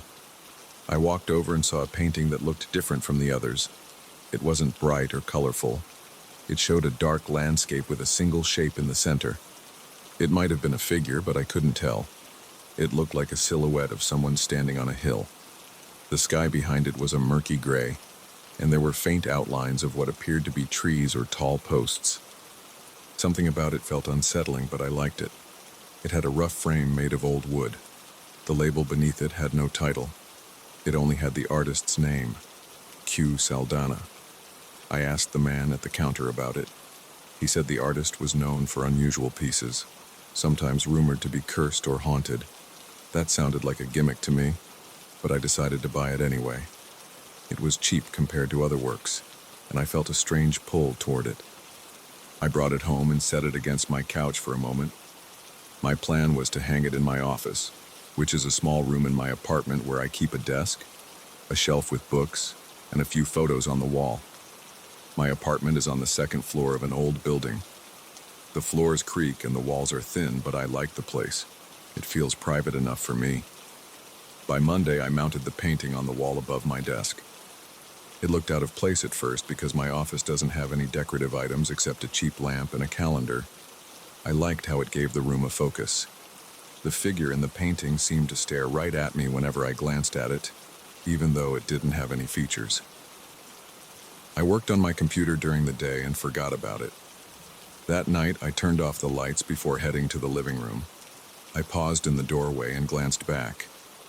The painting's outline caught my eye, lit by the faint glow from the street lamp outside.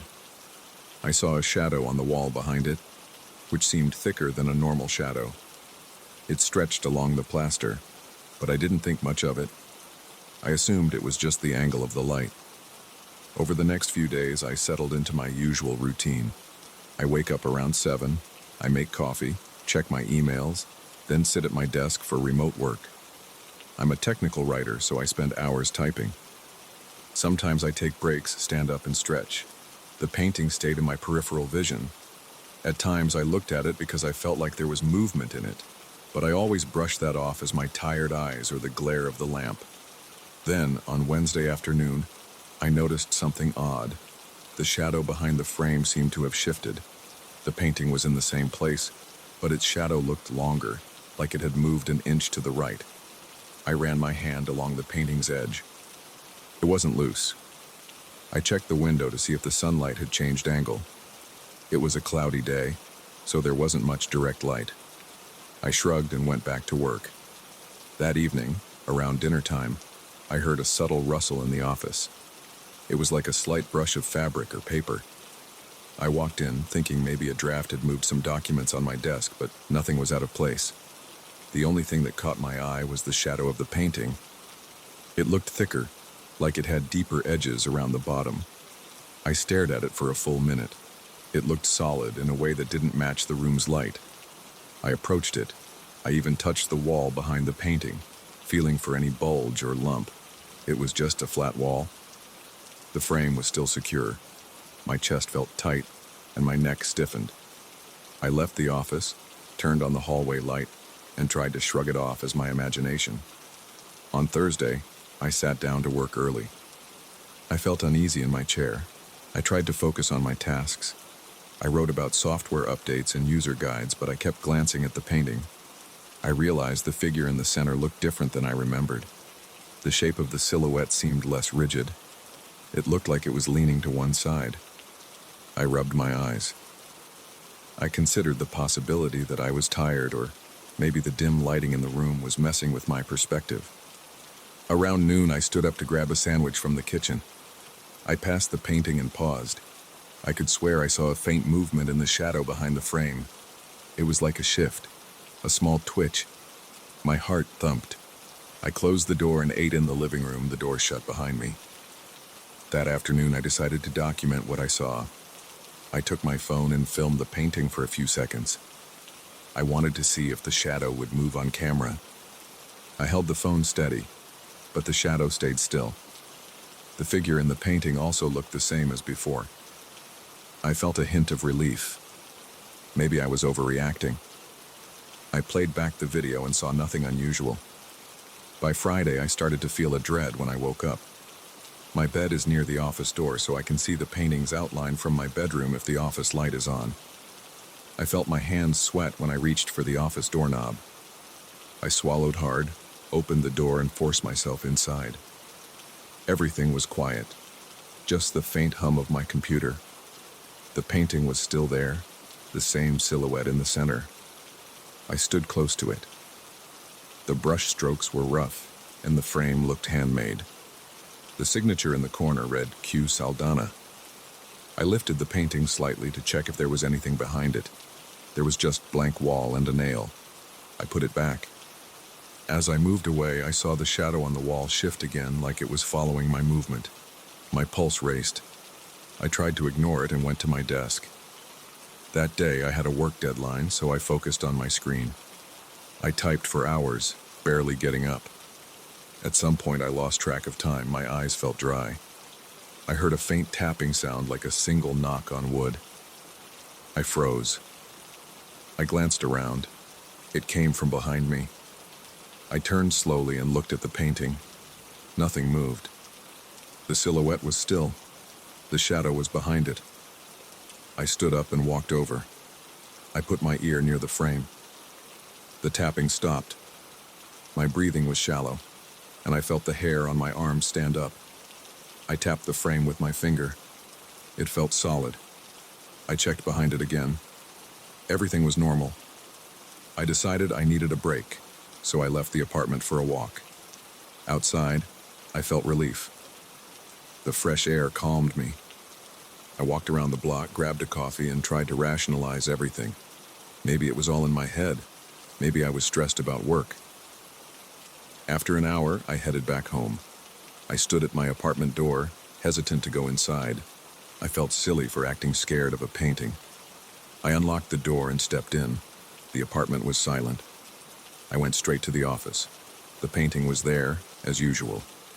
But the shadow had shifted again. It seemed to stretch toward the desk now. My heart pounded. I put my coffee down and stared at it for at least a minute. Then I forced myself to sit and keep working, though I couldn't shake the feeling that I wasn't alone in the room. That night, I decided to sleep in the living room. I left the office door shut and turned off the light. I set up a spare blanket on the couch. Around midnight, I woke up to a muffled thud. It sounded like someone hitting a wall with a fist. I shot up, heart racing. The apartment was dark except for the glow from a street lamp outside. I waited a few seconds, listening. The noise didn't repeat. I tiptoed to the office door. I grabbed the doorknob, turned it slowly, and opened the door a crack. The room was dark, but I could see the outline of the painting. It looked bigger in the gloom. I stayed there, holding my breath. Then I heard a soft scrape, like something shifting on the wall. I slammed the door shut and stumbled back to the living room. I couldn't sleep. My body was tense and my hands were shaking. I watched TV until dawn. On Saturday, I decided to investigate the artist. I went online and searched for Q Saldana. I didn't find much. A few obscure mentions on auction sites. Some people described the paintings as disturbing or unusual. I found a single forum post where someone claimed the paintings carried a presence. That was all. No details, no history. I felt stuck. I wondered if I should take the painting down, but part of me wanted to understand it. My curiosity clashed with my fear. I considered throwing it away, but decided to wait a bit longer. I spent the rest of the day out of the house. I walked around the city, went to a bookstore, and tried to keep my mind off the painting. But all I could think about was that shifting shadow. I remembered how it seemed thicker, like it had its own shape, not just a trace of the frame. I felt a twist in my stomach every time I pictured it. That evening, I forced myself to face the painting again. I had a flashlight in hand. I opened the office door, turned on the overhead light, and stared at the picture. The figure in the center seemed closer to the foreground than before, or maybe my mind was playing tricks on me. I checked the shadow on the wall. It looked normal for a moment. Then, as I watched, I thought I saw the bottom edge move, like an arm twitching. I took a step back. My heartbeat pounded in my ears. I tried to shine the flashlight on it, but the batteries were low, and the beam was weak. I felt sweat on my forehead, and my breathing was unsteady. I put the flashlight down and placed my hand on the painting's surface. It felt cool, almost cold. My fingers tingled as if I had touched ice. I yanked my hand away. I decided to try taking the painting down. I grabbed it by the edges and lifted it off the nail. I carried it out of the office and set it on my dining table. I didn't want it on the wall anymore. My skin crawled every time I looked at the empty space above my desk. I took a few deep breaths. The table is near the kitchen, with a ceiling light that's pretty bright. I stared at the painting's shadow on the table. It was a simple rectangle with a slight shape at the top from the frame. No movement. I felt a brief sense of relief. Maybe it was the lighting in my office that caused these weird illusions. I left the painting there overnight. I slept in my bedroom with the door shut. I still had trouble drifting off, but at least I didn't hear any strange sounds. In the morning, I got up and walked over to the dining table. The painting was still there. The house was quiet. I switched on the ceiling light and looked at the shadow on the table. It was just a normal shadow. I dared to look closely at the silhouette in the painting. It still looked like a figure on a hill with shapes in the background.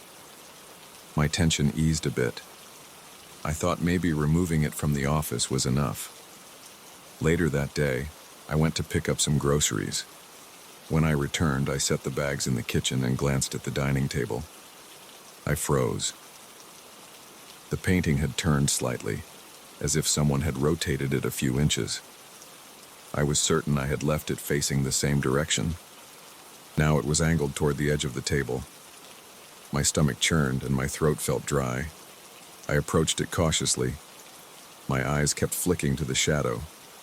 It looked off-center, but I couldn't tell if it moved. I grabbed the painting again, held it in my hands, and carried it back to the office. I figured if something was going on, I might as well keep it in one place. I hung it on the same nail. My hands were shaking. I took a step back and waited. The shadow stayed still. By evening, I was on edge. I jumped at small noises like the fridge humming or the neighbors talking. I couldn't concentrate on anything. I sat in the living room with the TV on mute, listening for movement. I heard a soft creak from the office. I rushed in and flicked on the light. The painting looked the same, but the shadow looked angled to the left. I stood there glaring at it. My heart was pounding, and sweat trickled down my back. I shouted, "Stop!" I felt foolish right after I said it. I was yelling at a painting. But in that moment, I couldn't help myself. I felt like there was something in my home that wasn't supposed to be here. I stayed awake most of the night, watching the painting from my living room couch with the office door open. Around 3 a.m, I saw the shadow shift again. It happened slowly, like a person moving their arm. The outline against the wall changed shape. I felt a cold rush flood my body, like all my blood had turned to ice. I couldn't move. I just stared, my mouth dry. I told myself to do something, but I sat there, paralyzed. I heard a faint scraping noise, like nails on wood. I finally stood up. My legs felt weak and my knees shook. I walked toward the office door. The shadow stopped moving the moment I got closer. I flicked the overhead light on. The painting was still in place, but I had this intense sense that something was aware of me. My breathing was shallow. My heart hammered. I backed out and shut the door. I'm telling this story now because I still have the painting. I haven't figured out what to do with it. It's on my wall and the shadow still shifts from time to time. I can't make sense of it. I thought about selling it, but part of me feels responsible for whatever is in there. Sometimes I feel a strange pull when I look at it. It's like it wants me to keep watching. I'm still not sure what the painting shows. It might be a figure on a hill. It might be something else. All I know is that it doesn't feel like an object anymore. It feels like a presence that stays quiet until you're alone and tired. Then it shows you its movements in the corner of your eye. Every time it happens, my stomach tightens and my mind goes blank, and I don't know how to make it stop.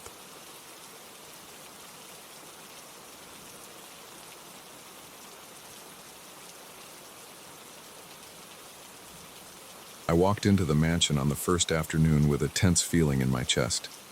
The front door creaked, and a rush of cold air swept past me. My fingers tightened around the keys, and my shoulders felt rigid. I had inherited this massive place from a distant relative. I don't remember meeting him. The paperwork arrived in the mail, and everything about the situation felt strange. The neighborhood was old, filled with narrow streets and ivy creeping up gray walls. As soon as I stepped inside, I noticed dust swirling in the lobby, and the floorboards groaned under my shoes. It felt like the house had been waiting for me. I dragged my suitcase across the floor and placed it in the main foyer. I saw a tall staircase winding to the second floor. The banister was carved wood, worn in places that looked smoothed by years of people's hands. At the top, a stained glass window let in a sliver of light. It cast a dim color across the landing. Every step I took echoed. My footsteps sounded hollow. I moved down a long hallway and found a spacious living room. The walls were lined with shelves of old books and ornaments. Everything smelled like old paper and stale air. I felt a nagging awareness, like someone watched me from the corners. I looked around. Nothing moved. I set my phone on a nearby table and called out, "Hello?" There was no response. I told myself it was silly. The electricity was still hooked up, but the lights flickered. I tried a few switches on the wall, and some lamps gave off weak, yellow light. Dust motes floated around my ankles. I could see footprints in the dust near the rug. They might have been mine. I wasn't sure. That first night, I settled into a bedroom on the second floor. It had a large bed, a tall wardrobe, and a thick, musty smell. The sheets were new because someone had prepared the place for my arrival. I lay down, exhausted. I felt tension in my temples and my shoulders were still tight. I tried to relax. When I closed my eyes, I heard faint creaking in the hallway. It kept my heart thumping. After a while, my mind gave in. I drifted off into a restless sleep. I dreamed of a corridor that stretched on forever. I could see pale figures gliding in and out of rooms. They had no solid edges, like wisps of fog shaped into human forms. I heard them whisper. I couldn't catch the words, but it felt urgent. My skin prickled, my throat felt dry. In that dream, I tried to speak, but my voice wouldn't come out. Then I felt a sudden jolt. I woke up gasping with my palms sweaty. The bedsheets were damp from my own sweat. My heart pounded and I stared at the ceiling. My head throbbed and my mouth was dry. The clock by the bed showed 3:12 a.m. I listened. The house made its usual noises. Soft groans, distant rattles, faint rustles. I swung my legs off the bed and grabbed my phone. No messages, no missed calls. I got up, switched on the overhead light, and stepped into the hallway. The floor felt cool against my bare feet. The corridor was dark, and the single bulb on the ceiling had a weak glow. I noticed a door at the end I hadn't checked before. I walked over and turned the handle, but it was locked. I heard a faint scraping sound inside. I leaned closer, pressing my ear to the wood. Silence. My mind might have been playing tricks. I felt a flicker of fear in my stomach, but I forced myself to walk back to the bedroom. The next day, I woke up later than I wanted. I pushed the strange dream out of my head and decided to explore the house in daylight. I made some coffee in the old kitchen. The cupboards were stocked with basic supplies. The fridge hummed. I opened the windows. Cold air rushed in, carrying the scent of wet grass. I put on a jacket and walked room to room. The mansion felt bigger than I realized. Corridors branched off from random spots. Some doors led to cramped storage spaces. I found an old study with a heavy oak desk. A leather chair sat behind it, covered in dust. The desk drawers were locked. I kept a mental note to look for the keys. I heard the mail slot rattle around noon. I walked to the foyer and picked up a few letters, mostly ads and old subscriptions. One piece caught my attention. It was a postcard with a faded picture of a local museum. On the back, a sentence read, "They saw more than they should." The handwriting was shaky, and there was no return address. My stomach did a small flip. I stuffed the postcard in my pocket. That night I tried to get some rest, but the dreams returned. This time I saw a figure wearing old-fashioned clothes. He stood at the end of the hallway, near the locked door I'd noticed before. He raised his arm and pointed to a symbol on the wall. The symbol looked like a circle with strange marks around it. I heard a ringing in my ears. Then I felt the floor shift. My vision blurred. I woke up with a jolt again, my heart racing.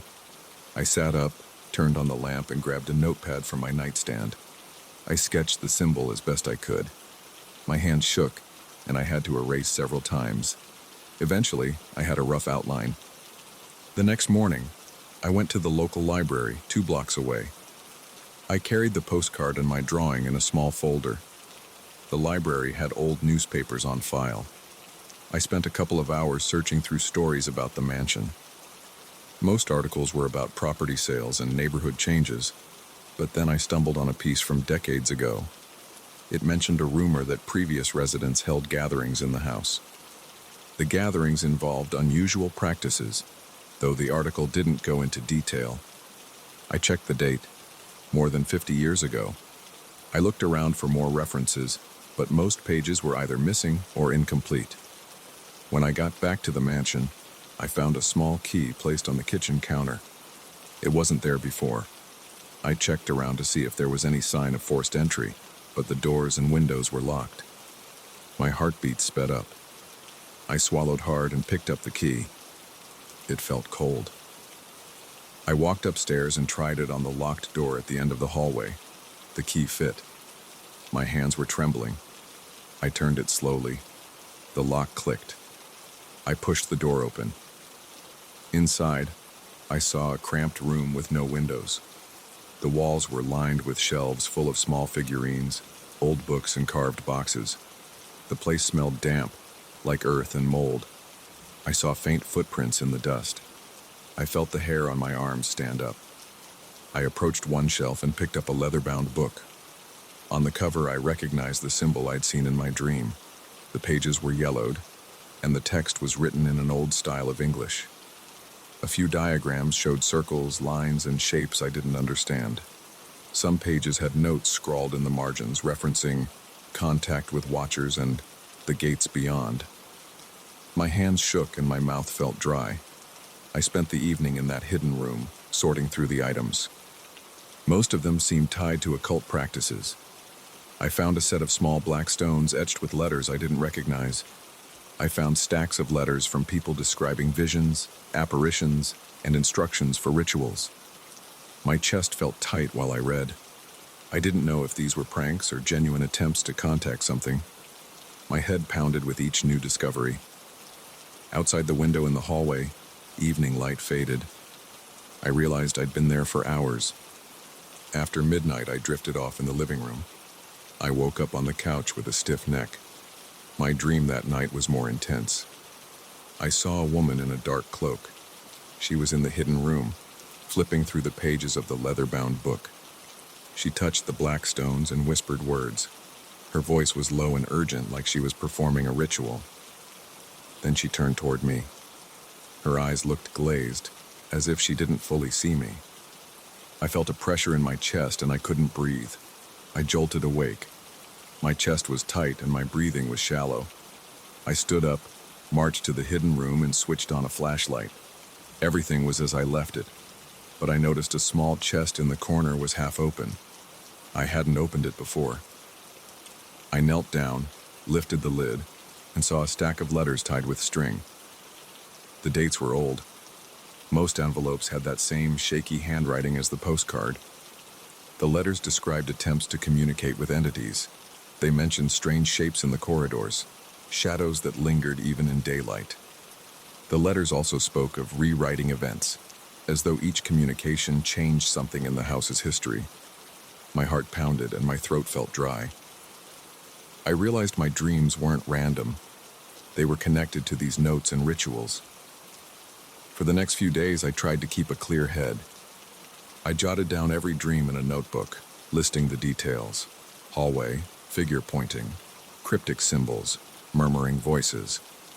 I made a point of searching each corner of the mansion for hidden compartments. I found more unusual stuff: small compartments in the walls, locked drawers in the study, and faint writing on the underside of an old rug. I still had no idea how everything fit together. Each discovery gave me another jolt of anxiety. My nights grew shorter.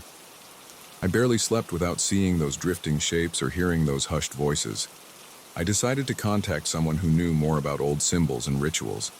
An old local historian agreed to meet me at a nearby coffee shop. I showed him my sketch and asked if he recognized it.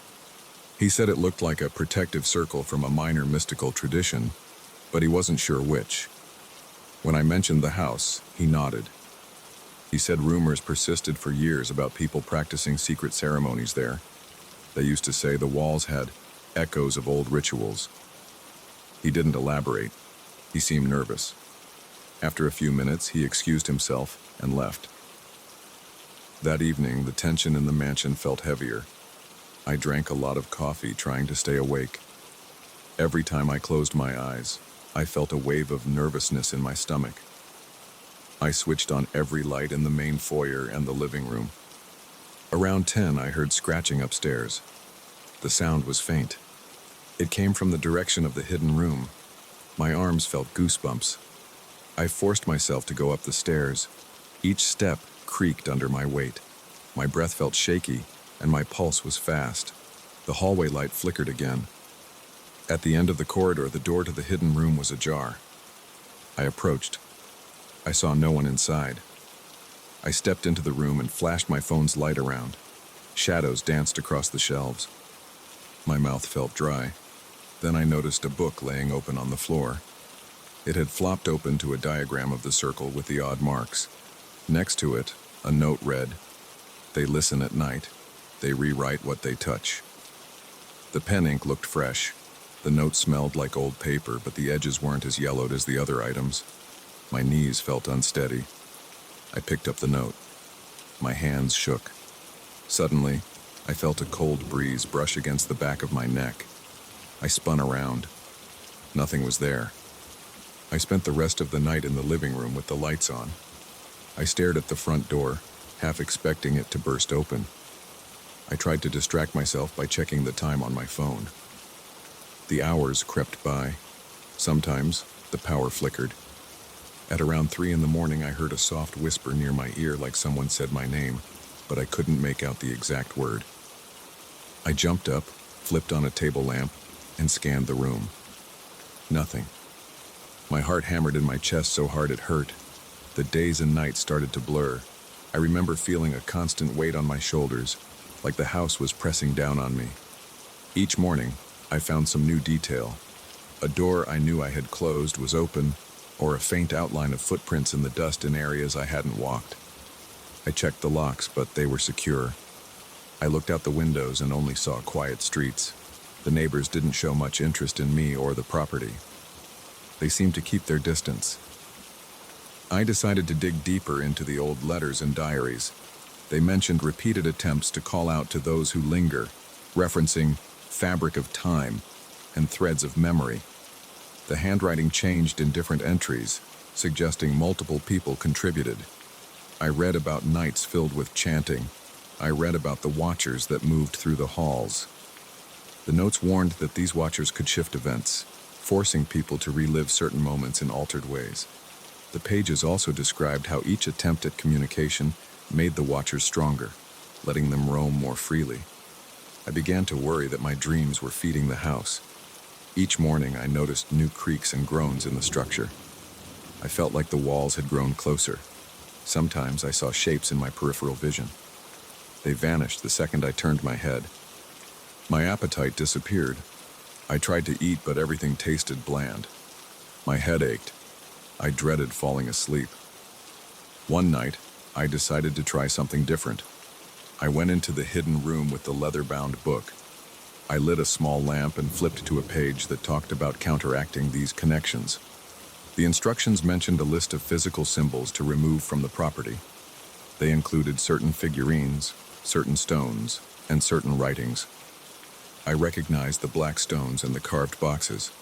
According to the notes, removing them or destroying them might break the link, so I started collecting each artifact. My hands shook as I worked. I stuffed them into a cardboard box. The mansion felt colder than before. Every little noise made me jump. After I finished, I took the box down to the basement. The basement was dark and smelled of damp concrete. I placed the box in a far corner. I planned to get rid of it in the morning. As I turned to leave, I heard a hushed whisper behind me. I froze. My heart pounded in my ears. I forced myself to look back. There was only darkness. I left the basement light on and locked the door behind me. I spent the rest of that night in the foyer, waiting for dawn. My eyes were bloodshot and my thoughts were jumbled. I kept thinking about the watchers the letters mentioned. They seemed tied to every weird experience in this house. I wondered if I could free myself by removing those objects. I noticed that the air felt a little lighter after I moved them. Or maybe I was just desperate for relief. I'm still not sure what else the mansion holds. Each day reveals another clue. Each dream shows me things I can't explain. I'm certain the place has a long history of strange happenings. I know the previous residents tried to communicate with forces outside normal understanding. Their rituals left an imprint here. The watchers drift through the halls at night, pulling at people's minds. My dreams keep showing me fragments of the house's past, as if the watchers want me to piece it all together. They might be trying to alter the present, rewriting events in their favor. That's why I haven't given up. I need to know what else is hidden in these walls. I feel like I'm close to uncovering whatever secret lies at the heart of this mansion. I'm still here, sorting through old documents, walking the corridors, and keeping notes about every new development. My nights remain restless, but I'm determined to see this through. The watchers whisper in the dark, and the house groans under the weight of its old secrets. Sometimes I sense them standing just beyond my line of sight, waiting for my next dream. I can't say I'm fearless. My hands still shake whenever I step into certain rooms. My pulse races whenever a door creaks behind me. But this is my inheritance now, and I won't abandon it. I'll stay until I learn the truth.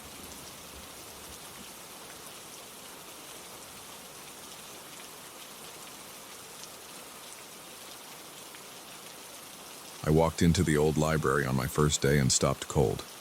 The main hall was silent, but I felt a tingling at the back of my neck, as if something was watching me.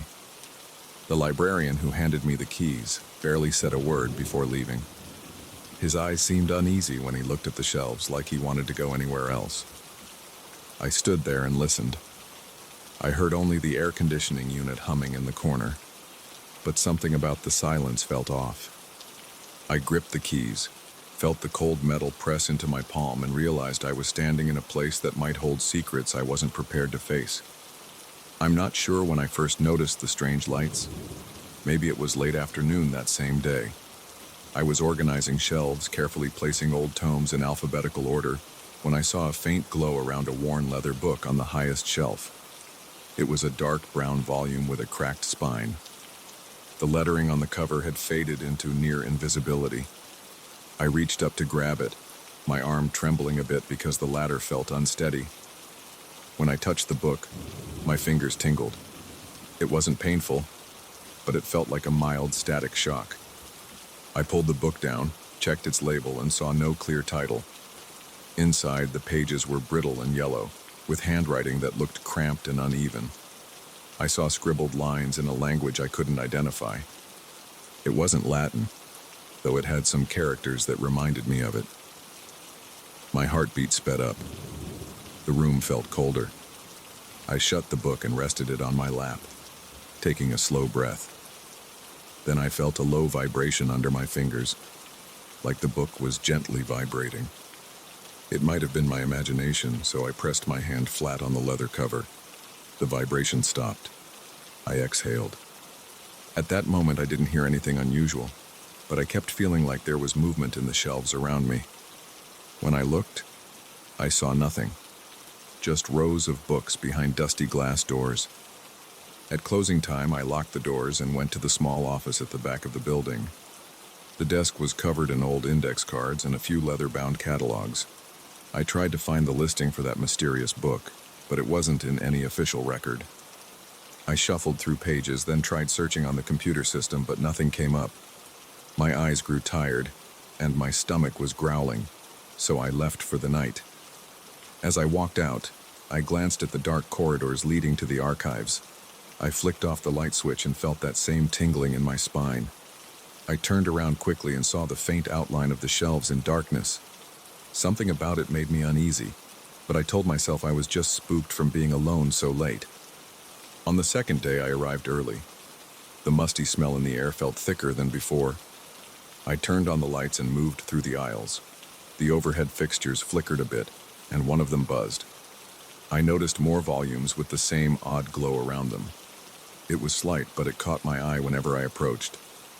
I decided to take those books off the shelves and gather them on a large oak table near a window. There were 6 in total. Each had no clear title on the cover. Their spines had partial words or faded symbols. Their pages were fragile with weird sketches and cryptic notes. Some had what looked like a cipher or coded text.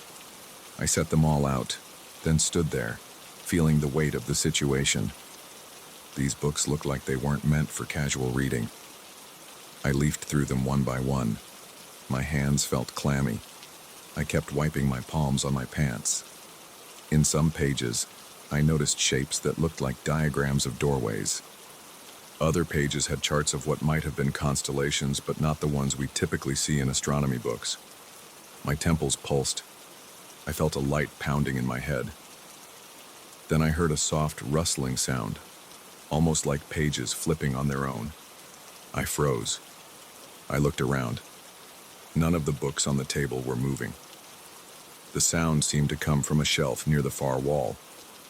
I took a breath, walked over, and scanned the spines. Everything was still, but I heard a faint whisper, like paper brushing against something. It lasted a few seconds, then stopped. I stood there, trying not to panic. My heart was beating so fast it hurt a bit in my chest. I inhaled through my nose, exhaled through my mouth, and walked back to the table. I didn't want to leave these books unexamined. I felt like they might hold clues to what was happening in this place. So I grabbed a pencil and a notepad. I started making notes on the strange symbols and partial words. I worked for hours, stopping only to drink water from a bottle I'd brought with me. My throat felt dry, and I was sweating even though the air was cool. Around midday, I heard footsteps in the hallway. I thought maybe it was the old librarian or a visitor. I called out, "Hello?" No answer. I left the table and walked toward the main entrance. No one was there. I checked the corridor, the reading room, the reference area. It was empty. I stood still and listened. I heard only a slight echo of my own breath. I walked to the door and opened it. The street outside was empty, except for a few parked cars. No one was around.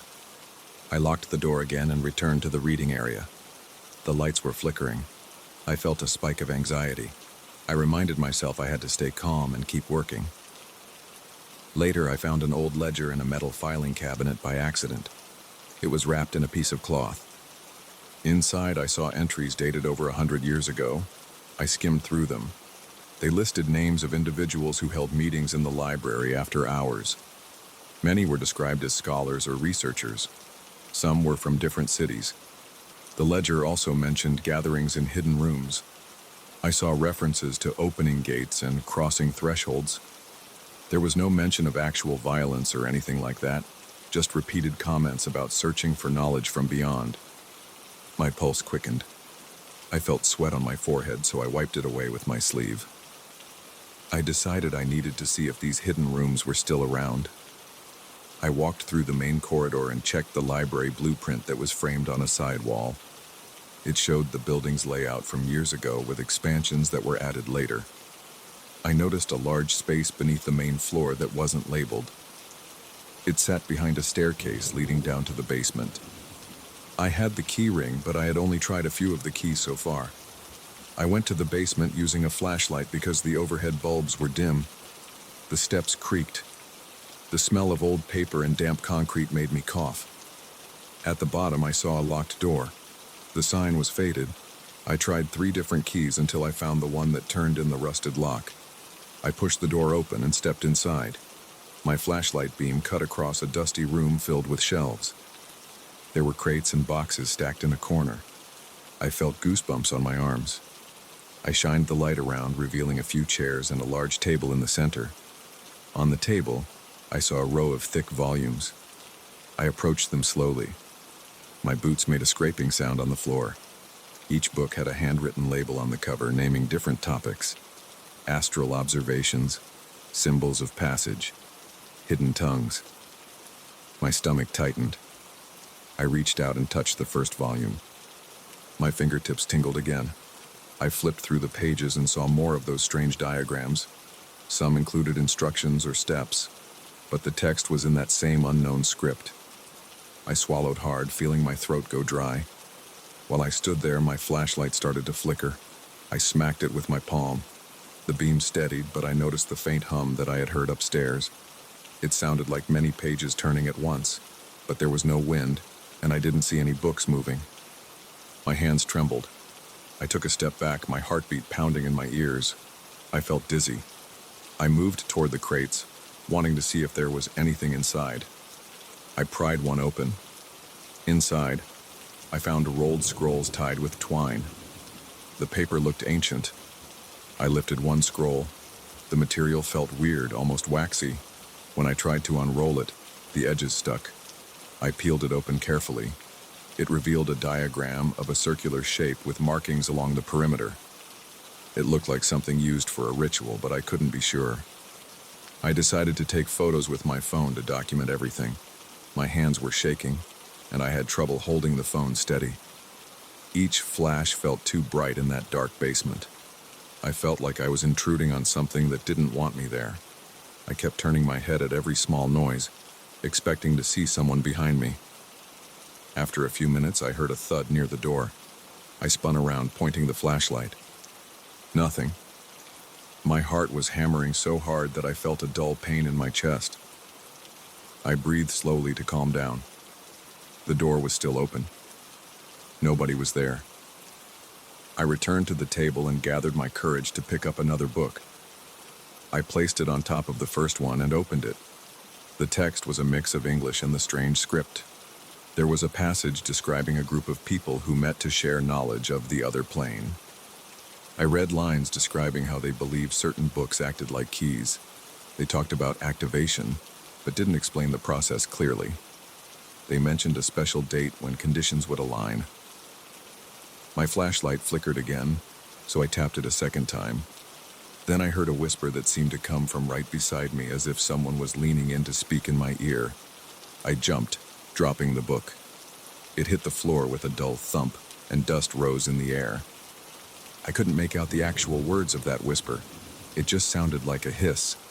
I wanted to leave, but I also felt driven to learn more. Still, my heart was racing and my back was tense. My breath came in short bursts. I gathered the books from the table, stacked them, and carried them to the door. I glanced back at the crates, feeling unsure if I should leave them there. But I decided I had enough to study for now. The corridor beyond the door was just as dark, and I heard my own footsteps echo on the concrete. When I reached the bottom of the stairs, I turned off the flashlight to see if the overhead bulbs were still on. They were, but they were so weak it almost didn't matter. I climbed the steps, sweating and breathing hard. My knees felt stiff. When I got back to the main floor, I locked the door behind me. I walked straight to my office and placed the books on the desk. My shirt was damp, and I realized I'd been sweating a lot. I drank some water from the faucet in the small restroom and splashed my face. My hands were trembling so much that I leaned on the sink to steady myself. Then I returned to the books, sat down, and turned on the desk lamp. My mind was racing, but I tried to focus on the immediate details. I wanted to see if there was any reference in these volumes to the unknown script I'd seen. For the next few hours, I flipped pages, wrote notes, and cross-referenced passages. I found repeated words in English: gateway, shadows, threshold, meeting place. Sometimes these words were underlined or circled. Certain sketches showed overlapping circles with strange symbols in each circle. One page mentioned the library by name. It described a group gathering in the lower chamber to study phenomena connected to these books. My shoulders tightened. I heard the air conditioner click on, and the sudden rush of cold air made me jump. I couldn't shake the feeling that I was being watched. Eventually, I looked up and realized it was late. The sun had gone down, and the inside of the library was dark except for the lamp on my desk. My eyes hurt from staring at the small script and weird diagrams. I felt anxious about leaving the library, but also nervous about staying. In that moment, I remembered the caretaker duties I was supposed to handle, like cataloging new arrivals and maintaining the main collection. But these weird discoveries seemed more urgent. My heart wouldn't slow down. I kept tapping my foot against the floor, antsy. Before I locked up for the night, I decided to go through the main reading room one last time. I walked among the shelves with a flashlight in hand, shining it on every section. I saw old wooden chairs and large tables with floor lamps. Their cords snaked across the floor. The silence felt heavier. In one corner, I thought I saw a shadow move, but it might have been my own reflection in a glass display case. My hands tightened on the flashlight. When I reached the far wall, I stopped and listened. I heard the softest scratch, like nails on paper. It made my scalp prickle. I turned, expecting to see something, but all I saw were shelves and rows of books. I inhaled, exhaled, and stepped away. I left the library in a hurry, locking every door behind me. My mind was swirling with images of those pages, the cryptic drawings and the unsettling whispers. As I stood outside, I felt the cool night air on my face. It calmed me a little, but my chest still felt tight. I stared at the building's dark windows. There was no sign of light or motion inside. It looked ordinary from the street, but I knew it wasn't. Inside those shelves, something was awake. Something was calling out from old texts and hidden rooms. And I was the one who now held the keys. I got in my car and drove home, my hands gripping the steering wheel. I kept thinking about the ledger and the references to crossing thresholds. Tomorrow, I would return. I wasn't sure if that was wise, but I felt I had no choice. I wanted to understand those messages before whatever was behind them grew stronger. My body felt exhausted, but my mind stayed wired, replaying the strange sounds and weird lights. The library was mine to care for, but it wasn't just a building full of books. It was a doorway to something I couldn't explain, and I was right in the middle of it, with no clue how deep it went.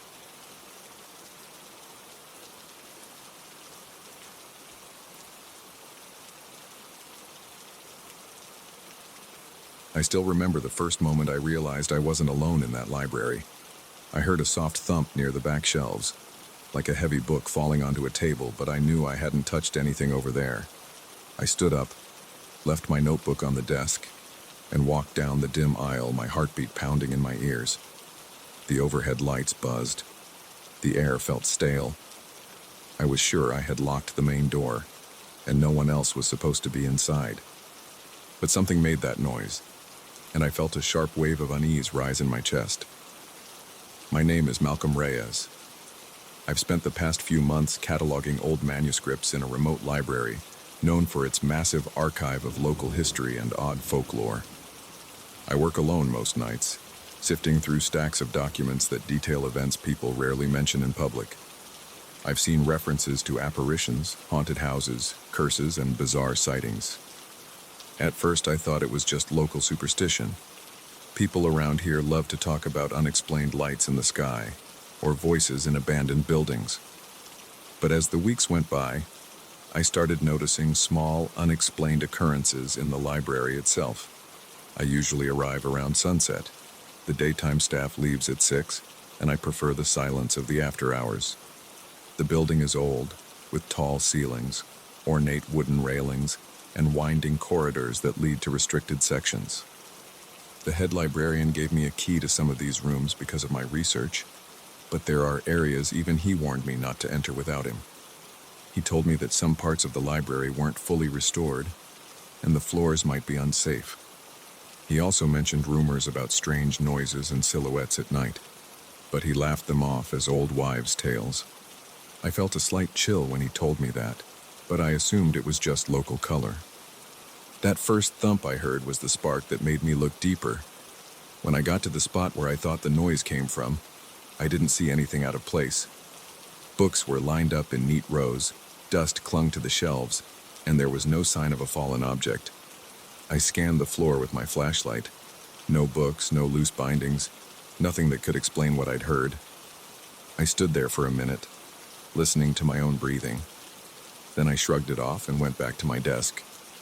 But the uneasy feeling stayed with me all night.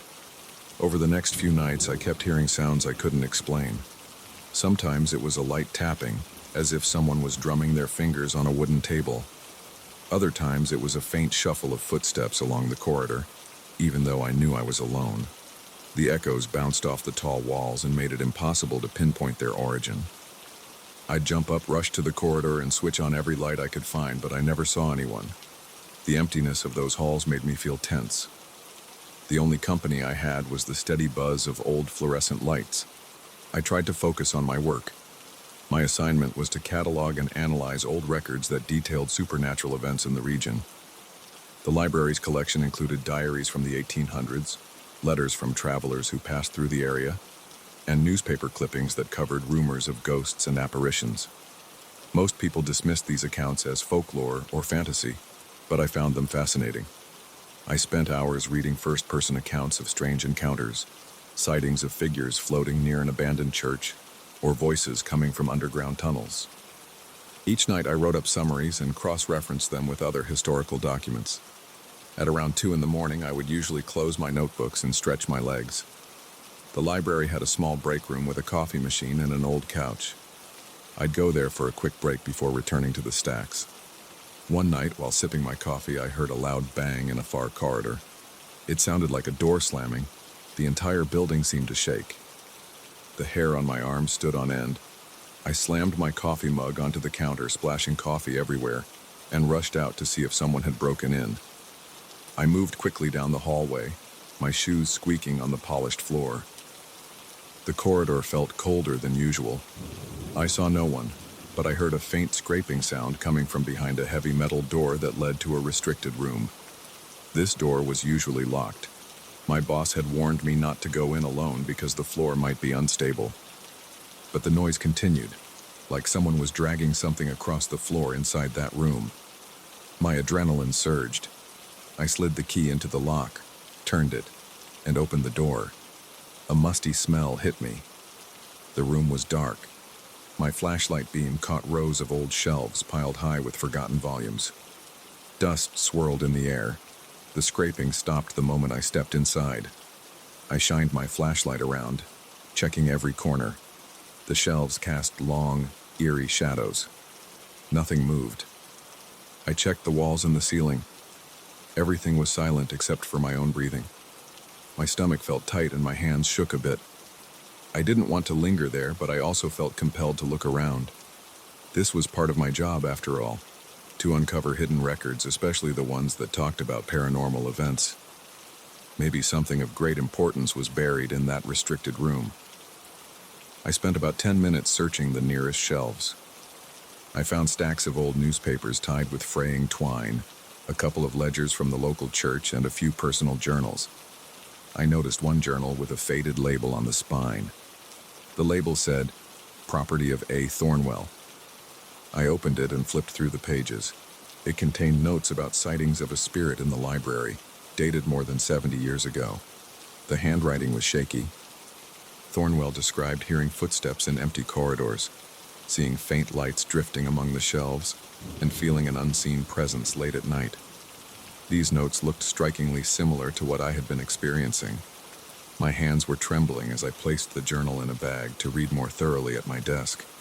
I felt a wave of relief when I stepped back into the corridor and locked the door behind me. For the rest of that night, I couldn't shake the feeling that I was being watched. Every so often, I caught a glimpse of movement out of the corner of my eye, like a shadow darting between the shelves. Once I thought I saw a shape at the end of the hallway, but when I blinked, it was gone.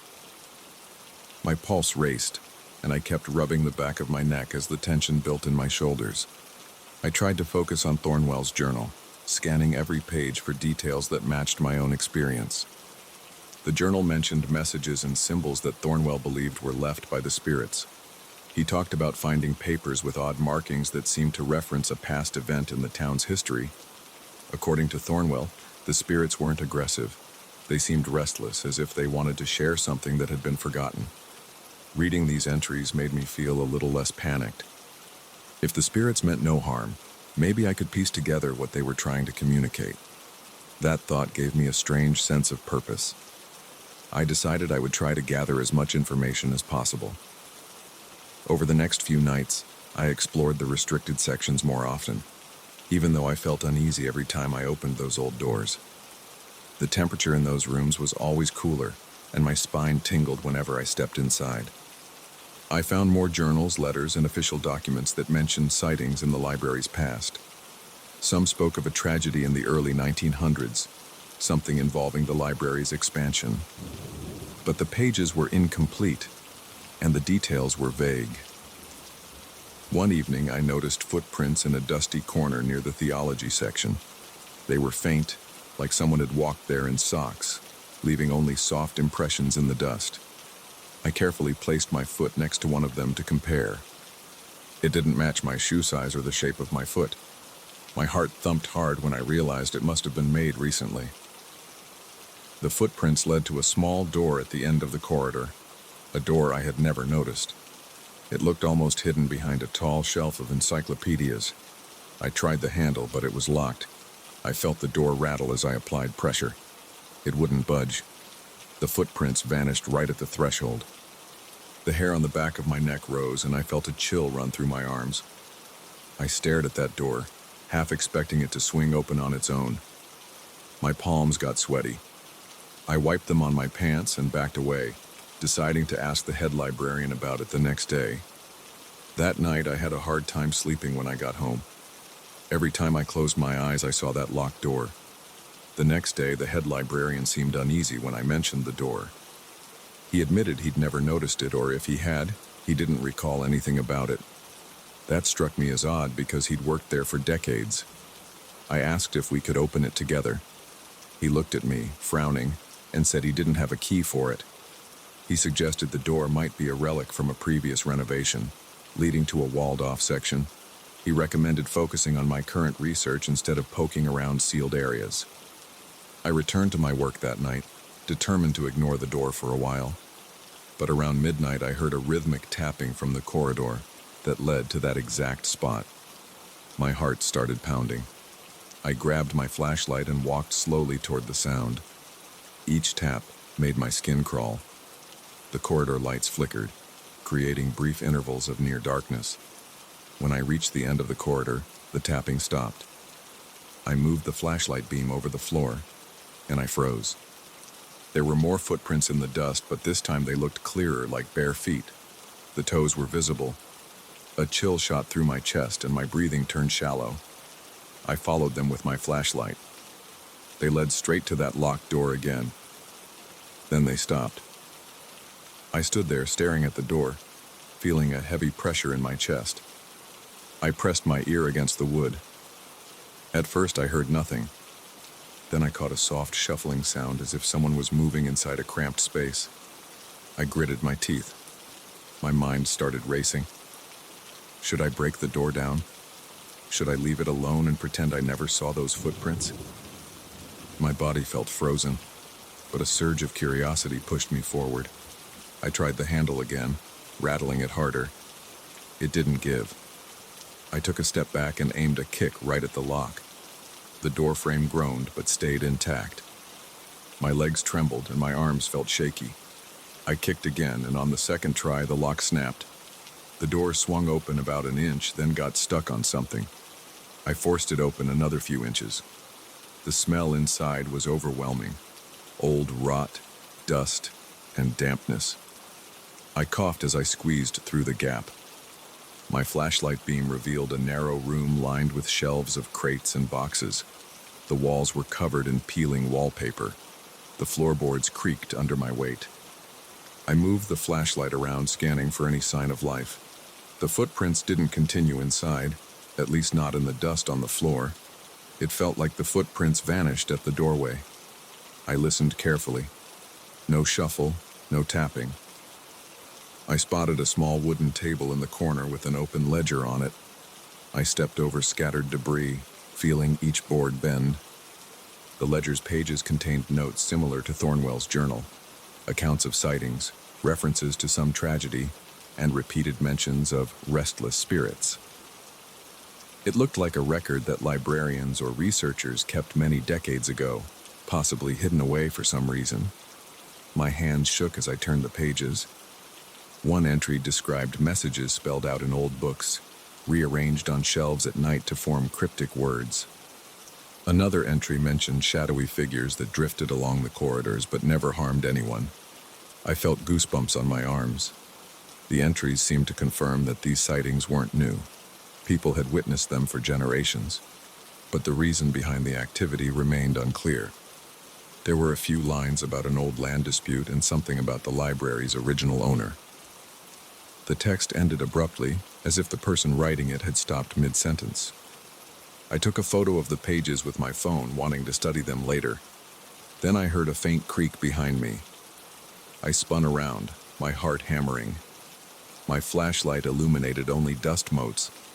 I scanned the room left to right, stepping backward as I did. My leg hit a small crate and I nearly tripped.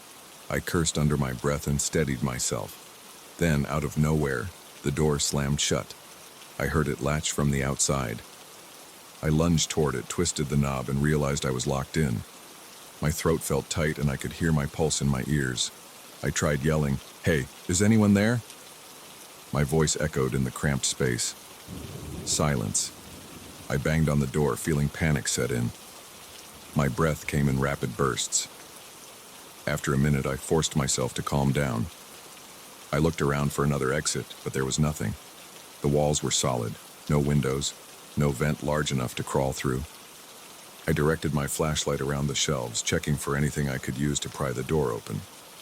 I found a rusted crowbar under a stack of old magazines. It took several attempts, but I managed to wedge the crowbar between the door and the frame and applied all my weight. My arms and back ached as I fought against the warped wood. Finally, with a loud crack, the door frame broke enough to let me squeeze out. I stumbled into the corridor, gasping for air. A surge of relief washed over me, but I still felt on edge. There was no one in sight. The corridor was empty, silent except for the hum of the lights. I leaned against the wall, trying to steady my breathing. My shirt was damp with sweat, and my hands shook. I kept thinking about who or what had locked me inside. If it was a person, I should have heard footsteps or seen some sign of them. But there was nothing. My skin prickled. I realized that the footprints had vanished. The corridor's dust no longer showed any markings. It looked undisturbed. I returned to my desk, packed the ledger and my notes, and decided to leave early. My head was pounding and I needed fresh air. Before I left, I took one last look around. The silence felt heavier. I noticed a faint outline near the far wall, like a shadow clinging to the corner. I tightened my grip on my bag and hurried out. As I locked the front door behind me, I felt a mix of dread and excitement. In the following days, I analyzed everything I found. The journals, the ledger, the references to coded messages about a long-buried secret. The spirits seemed fixated on preserving some piece of forgotten history, something tied to the library's construction or its former owner. While they never harmed me, their presence made it impossible to work without tension gripping my chest. Every noise, every flicker of light, every echo of distant footsteps kept me on alert. Now when I step into the library at sunset, I feel a chill I can't shake.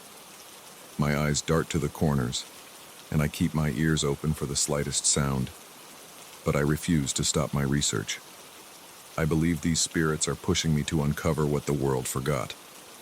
They might be trapped in this place, replaying the same scenes, hoping someone will finally understand.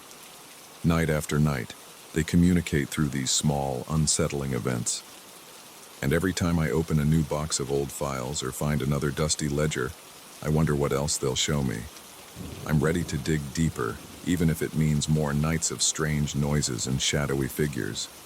because after everything I've seen, I'm convinced they have a story to tell, and I won't leave until I've heard every part of it.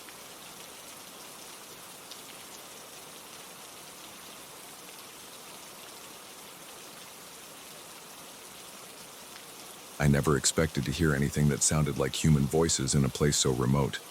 I came here for silence and fresh air. I wanted to clear my head and forget about traffic, emails, and phone calls. But from the first night, I realized there was something else around me. The wind in the trees sounded off. The water in the stream behind the cabin sounded too loud sometimes. And late at night, I heard voices and laughter, even though there shouldn't have been anyone for miles. I arrived at the cabin right after lunchtime on a Tuesday. The drive took me about 5 hours from the city. The last stretch was a winding dirt road that felt unstable under my tires. My hands stayed tight on the steering wheel. There were no other cars, no signs of recent activity. I parked next to a small stack of firewood by the porch. The cabin was a simple, single-story wooden structure with a porch that had 2 wooden chairs. The roof looked old, but solid. The walls had a lot of scratches, probably from storms or falling branches. The windows were dusty. There was a light fixture above the door, but I wasn't sure if it worked. I grabbed my bags from the car and walked up the steps. The boards squeaked under my boots. The door was unlocked, just like the guy I rented it from told me. Inside, there was a narrow living area with a table and 2 chairs.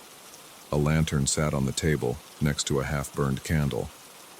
On the right, there was a small fireplace and a single couch. On the left, there was a kitchenette with an old stove, a sink, and a few cabinets. A single window faced the trees. At the far end, there was a door leading to the bedroom. The bedroom had a small closet, a bed with a thin mattress, and a nightstand with a small lamp. There was a single window in there, too, looking out on the side of the mountain. The place smelled like old wood and dust. I noticed a damp scent in the corners, maybe from a leak. I opened the windows for a while to let in fresh air. Outside, I heard the wind blowing through the tall pines. It sounded strong, and I felt calm for a moment. I unpacked my things, a few changes of clothes, a flashlight, some batteries, a portable radio, and some food. I checked the stove, found a pile of firewood near the fireplace, and tested the water in the sink. It ran a bit brown at first, but then it cleared up. There was no cell signal here, which was what I wanted. After settling in, I sat on the front porch with a bottle of water. The mountains stretched out on the horizon. The sun was low in the sky and the light was fading. I watched the treetops move in the wind. My shoulders relaxed. I remember thinking this was exactly what I needed. Then I heard a faint sound. It was like 2 people talking. I couldn't make out the words. I stood up and listened carefully. It seemed to come from somewhere behind the cabin near the tree line, but I didn't see any movement and I didn't hear any footsteps. I shrugged and told myself it was just the wind in the branches. That first night, I lit a fire in the fireplace. I made some instant noodles on the stove. The cabin creaked a lot as the temperature dropped. Around 10 p.m., I was reading a paperback on the couch when I heard what sounded like laughter. It was quick, maybe 2 seconds. It made me freeze. I put the book down and listened. The hair on my arm stood up. My heart was beating fast. It was definitely laughter, but it wasn't loud. It was far away or maybe muffled, like it came from behind a wall or under the floor. I thought maybe the walls were thin and the wind outside was carrying sounds from somewhere else, but there were no other cabins nearby. I walked around the cabin checking the windows. Everything was closed and locked. The back window in the kitchen faced the dense trees. My flashlight beam showed branches swaying. I didn't see anyone. When I turned off the flashlight, I heard a faint scraping sound outside, like something brushing against the cabin wall. I waited, my heart pounding. The sound stopped. I didn't hear laughter again that night, but I felt on edge until I finally fell asleep. The next morning, I woke up with a stiff neck. My back was sore from the old mattress. I made some coffee on the stove. The daylight made me feel less tense. I decided to look around the property. I followed a narrow path behind the cabin that led to a small stream. The water was clear and cold. I splashed my face with it. I stood there for a few minutes listening. I heard birds and the rush of water. I heard the wind in the branches. It all seemed normal. I felt silly for being jumpy the night before. When I got back, I checked a small shed next to the cabin. It held extra wood and an old shovel. I didn't see anything unusual. I went back inside, opened the cabinets, and found some old dishes and mismatched cutlery. One of the cabinets was locked, though. The key was in the drawer next to the sink. I unlocked it and found a stack of notebooks and a few old photos. The notebooks looked like journals or diaries. The photos were black and white shots of the cabin in different seasons. I flipped through the top notebook and saw dates going back more than 30 years. Most entries talked about daily tasks like chopping wood, hunting, or dealing with leaks. A few entries stood out. One entry said, "Heard laughing again last night. Thought I was going crazy." Another said, "I swear I heard my own voice in the woods." That made the hair on my arms stand up. There were small notes in the margins that said things like, "Voices, faint, comes at night, and feels cold inside." My stomach felt heavy as I read. I closed the notebook and sat on the chair by the table. I felt a chill, but the cabin wasn't cold. I kept thinking about the laughter I heard. It matched what these diaries described. I spent the afternoon cleaning up. I wiped the dust from the windows and the table. I walked around, looking for any obvious signs of intrusion. Nothing looked tampered with. There were no footprints besides my own. I told myself it was just old cabin noises and a tired mind, but I kept thinking about the diaries. They weren't written in a dramatic style. They were straightforward accounts of everyday life mixed with odd occurrences. That evening, I made a small meal and tried to read again. The cabin got dark early because the sun set behind the mountains. I had a flashlight next to me, and I kept the fireplace going. Around 9 p.m., I heard a creaking noise. It came from the bedroom area. I stood up and walked over. The bedroom was empty. The door was open, and I saw the bed in the closet. The closet door was slightly ajar, even though I remembered closing it. My throat felt dry. I stepped closer and shone my flashlight inside. There were some coat hangers and a few old jackets. The inside smelled musty. Nothing else. I closed it again. Right when I turned around, I heard the laughter. This time it was more distinct. It sounded like a man's voice. It lasted for maybe 3 seconds. I felt sweat break out on my forehead. My thoughts raced. I wondered if someone was outside messing with me. I turned off the lights inside the cabin and stood by the window looking out. The moonlight lit up the trees. I saw no shapes or movement. I opened the front door quietly and stepped onto the porch. The wind was steady and the air was cold. My breath showed in the beam of my flashlight. I walked around the side of the cabin, scanning the ground. The only footprints I saw were my own from earlier. I walked to the back and looked at the tree line. I didn't see any sign of a person. No voices, no laughter. The place felt empty. I heard my own heartbeat pounding in my ears. I went back inside, locked the door, and paced around. My stomach was tight, and my hands were trembling. I sat down and tried to calm myself. I told myself it might be in my head. Maybe the old diaries put ideas in my mind. I turned on the radio, hoping for any station. It picked up static, nothing else. I turned it off. I stayed up late that night, looking through more of the diaries by the lantern light. The entries detailed random sightings. Sometimes they mentioned hearing footsteps on the porch, even though the occupant was alone. Sometimes they mentioned hearing voices from the attic, but there was no attic in this cabin. A few entries said that time felt strange, as if moments overlapped. The writer described hearing echoes of conversations that didn't belong to any current occupant. One note said, "It's like the past is still here." Another note said, "My reflection in the window smiled when I didn't." These lines made my skin crawl. The next morning, I woke up exhausted. I hadn't slept well. My eyes burned, and I felt jittery. I decided to explore the area more thoroughly. I walked into the trees behind the stream.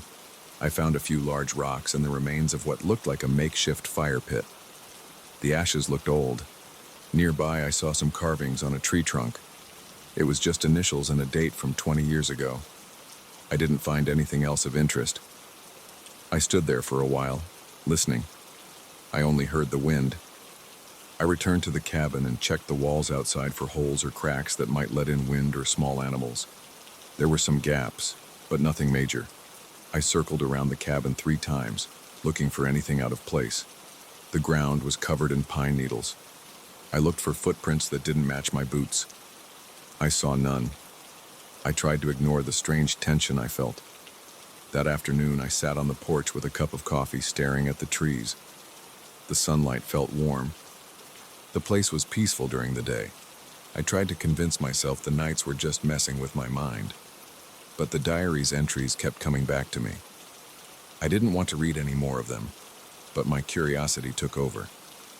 Around 3 p.m., I went back inside, unlocked the cabinet, and pulled out the diaries. I read random entries from different years. They all had a pattern. Every occupant described hearing voices that sounded close but never seemed to come from a real person. Some heard their names being called. Others heard laughter. Some wrote that they saw fleeting shapes by the windows. There was mention of the environment itself, feeling like it shifted. One occupant wrote that the trees outside sometimes moved when there was no wind. I felt nauseous reading these. My palms were sweaty. I tried to distract myself by cleaning the kitchen. Then I chopped some firewood. I felt my muscles burn, and I focused on the physical action, hoping to stay grounded. By the time the sun set, I felt a knot in my stomach. I knew it would probably start again. The laughter, the strange noises. I wished I had brought a friend, but I was alone, by choice. That night, I went to bed early. I put the diaries back in the cabinet and locked it. I left the flashlight on the nightstand. I kept my boots near the bed in case I needed to jump up.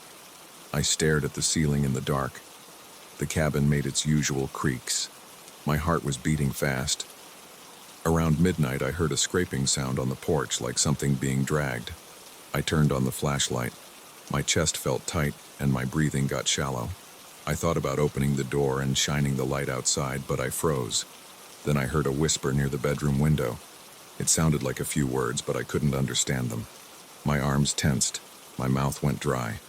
I got out of bed, walked to the window, and moved the curtain aside. Outside, it was pitch black. No one was there. The whispering stopped. I stood there for a full minute, waiting to hear something else, but all I heard was the blood rushing in my ears. I sat on the edge of the bed, trying to calm down. My hands were shaking. My stomach felt uneasy. I stayed like that for a while, with the flashlight in my hand aimed at the floor. Eventually, I lay down again, but I didn't sleep much. Around 2 a.m., I heard that quiet laughter. It sounded like it came from outside the bedroom door. I jumped out of bed and swung the door open with the flashlight ready. I saw the living area in darkness. The fireplace was just faint embers. No one was there. The laughter ended immediately. My knees felt weak and I leaned against the wall. My mind raced. I was sure I wasn't dreaming. The sound was real. I didn't sleep again that night. I stayed up, pacing. I heard a few more faint noises like tapping on the walls or the windows. I tried to ignore them. I don't know if I imagined them or not. I kept waiting for dawn. When the first light came through the windows, I felt a wave of relief, but I was drained. My eyes burned. My heart still pounded in my chest. I decided I would pack my things and leave. I wasn't interested in staying any longer. I gathered my clothes and supplies. I locked the diaries back in the cabinet. I took one last look around the cabin. I felt uneasy, like the walls were watching me. I threw my bags in the trunk of my car. As I climbed into the driver's seat, I heard a light tapping sound from the porch, but I didn't look back. I turned the key, and the engine started. I drove away down the dirt road. My hands were clenched on the wheel, and I felt my shoulders knotted with tension. I told myself I was done with that place. I don't know if I believe in ghosts or time overlap. But I know I heard things and felt things I couldn't explain. The diaries confirmed that others had the same experiences. I don't plan on returning to that cabin. Every time I think about it, my stomach tightens and my heart speeds up. I still remember that soft, impossible laughter. I don't want to hear it again. I just want to put that place behind me. Maybe I will. Maybe I won't. But that's everything that happened out there.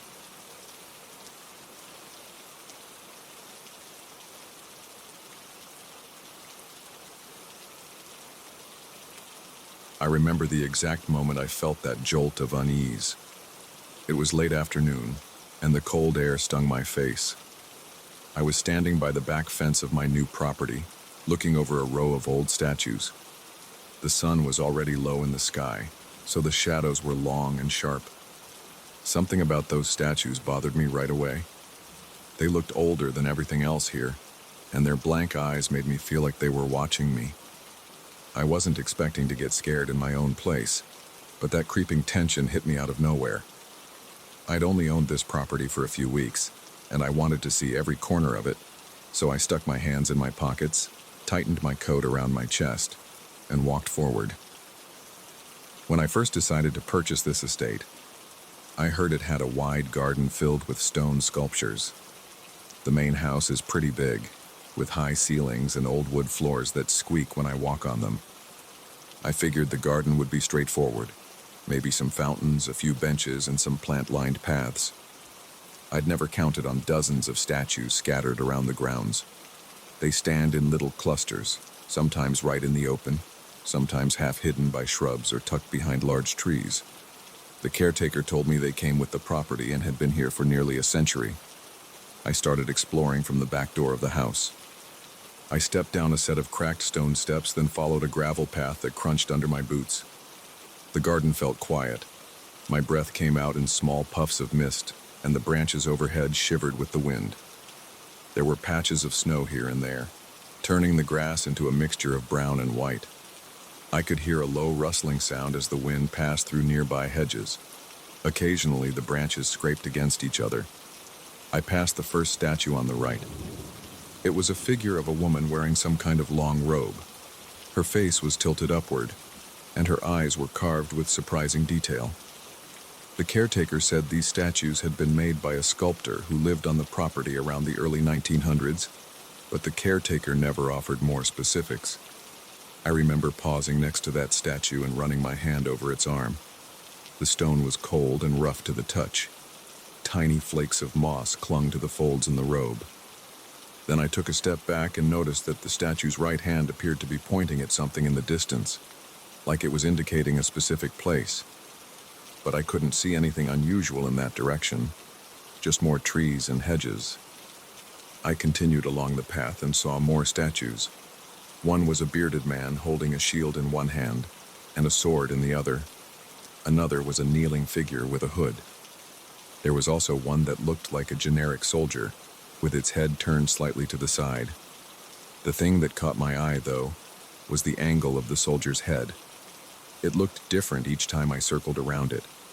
I first saw it from one side, then I walked around a bush to approach it from a different angle. When I looked back at the statue, I could have sworn its face had shifted. It was subtle. I'm talking a matter of a few degrees, but I felt my stomach tense. I told myself it was just the change in perspective. I didn't say anything out loud. I just stared at that statue, focusing on the angle of the jaw and the tilt of the eyes. After a few seconds, I shivered, not just from the cold, but from the feeling that something was off. I looked around to see if there was anyone else in the garden, but there was nobody. I only saw the thick hedges and more statues up ahead. The wind picked up a bit, stinging my face again. I forced myself to move on. Near the center of the garden, I found a large stone platform. It was about 2 feet off the ground and covered in leaves and dirt. On top of it stood 3 statues in a triangular arrangement. Each one was a different figure. One looked like a woman with her arms raised. Another was a man bending at the waist. And the third was a slender figure with no distinct gender. They were turned in different directions, like they were each looking at a different part of the garden. I walked a slow circle around the platform, listening to the crunch of old leaves under my boots. I saw footprints in the dirt, though they seemed faint. I crouched down to see if they were mine, but they didn't line up with my shoes. They looked older, though. Maybe from the gardener or some visitor who came before I bought the property. Still, it made me uneasy. As I stood back up, I noticed the figure with raised arms seemed to be angled toward me. I felt a weird pressure in my chest. I tried to dismiss it as my mind playing tricks. I checked my phone to see the time. I'd been out there about 30 minutes. The sun was lower now, and the shadows from the statues stretched across the platform in long, thin shapes. My shoulders felt tense, and I realized I was clenching my jaw. I decided to head back inside. I wanted to look up the history of these statues in the property records. My skin prickled as I left, like I had a pair of eyes on me the whole time. Inside the house, the caretaker's office had a small desk and a file cabinet. I found some documents about the estate's past owners. I flipped through pages until I saw the name of an artist, Elias Redmond. He'd lived here in the early 1900s. According to the notes, he believed his sculptures channeled energies that most people couldn't sense. The notes didn't say much else. They mentioned that Elias had carved dozens of statues, many of which were installed around the property. Some rumors said he never slept well and claimed he heard voices at night. That was all I had. I grabbed a flashlight and headed back out. It wasn't completely dark yet, but the sun was basically gone and the sky had turned a dull gray. My plan was to confirm that everything was just old stone and moss. I told myself I was being paranoid. Still, my hands felt clammy around the flashlight. The cold air bit my cheeks, and my breath came out fast. The only sound was the crunch of gravel under my boots. I scanned the flashlight across the path. The beam landed on the statues again. I moved from one figure to the next, checking the positions. The soldier statue looked the same as before, or so I tried to convince myself. I walked up to it and circled around twice, aiming the flashlight at its face. The chipped stone nose and the blank eyes showed no sign of movement. I exhaled, thinking I was overreacting. Then I glanced at the platform in the center of the garden. The three statues still stood there, but I noticed something that made my pulse race. The figure that had its arms raised, now it was angled in a different direction. It was almost facing the kneeling figure. I raised the flashlight higher, taking slow steps forward. My heart thudded in my chest. I could feel sweat gathering under my coat, even though it was so cold. I closed the distance to the platform. My footsteps sounded loud against the dirt and leaves. I stared at the statue's base, trying to see if there were any scuff marks or drag marks. The ground looked undisturbed. The statue was heavy, probably a few hundred pounds. I couldn't imagine any person moving it without leaving a trace. I pressed my hand to my mouth, breathing hard. My eyes flicked from the statue's arms to its cold, carved face. I saw no explanation. There was no rope or tool, and the surface of the platform looked the same as before. My flashlight beam drifted over the two other statues. The kneeling figure appeared slightly off balance, like it was leaning more than I remembered. The slender statue had the same posture as before, but I got the impression it was pointing its chin at me. My mind raced. I felt shaky, and my chest felt tight. I backed up a few steps, not turning away from them. Then, I turned on my heel and walked back to the house. My legs felt weak, and I gripped the flashlight like a weapon. I wanted to lock the door behind me and pretend I hadn't seen anything. Inside, I slammed the door and leaned against it, breathing hard. The caretaker was gone for the day, so I was alone. The house felt too quiet. My ears buzzed, and I thought about calling someone. But what would I say? That stone statues were moving around without explanation? I decided to wait until morning to check again. I spent the evening pacing around, trying to keep my mind on other things. I checked the windows every so often, shining the flashlight outside, half expecting to see a statue right next to the glass. But all I saw was darkness and the faint shapes of trees. At one point, I heard a branch snap in the distance. I froze, listening, but nothing else followed. When morning came, I forced myself to go outside again. My heart beat fast, but I tried to stay calm. The air was crisp and frost coated the edges of the garden paths. I followed the same route as before. The soldier statue was there, exactly in place. I stared at its face for a while, waiting to catch any sign of movement, but it was still. My breath plumed in front of me and my fingers stung from the cold. Then I turned toward the center of the garden. The platform was empty. That took a few seconds to register. The platform that had held the 3 statues was completely bare. My head spun. I checked every corner of that clearing, scanning the shrubs, the low walls, the nearby trees. Nothing. The 3 statues were gone. I caught a whiff of damp earth and felt a chill spread across my shoulders. I took a few steps around the platform looking for footprints.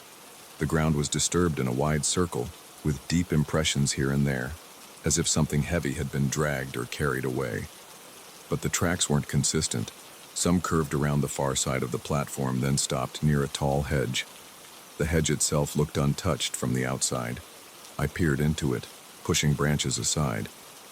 I saw no sign of the statues. I felt a wave of panic and confusion. The caretaker's instructions had been to leave everything as is until I decided on renovations. Nobody should have moved those statues. And why would anyone do it overnight without my permission? I rubbed my arms and tried to keep myself steady.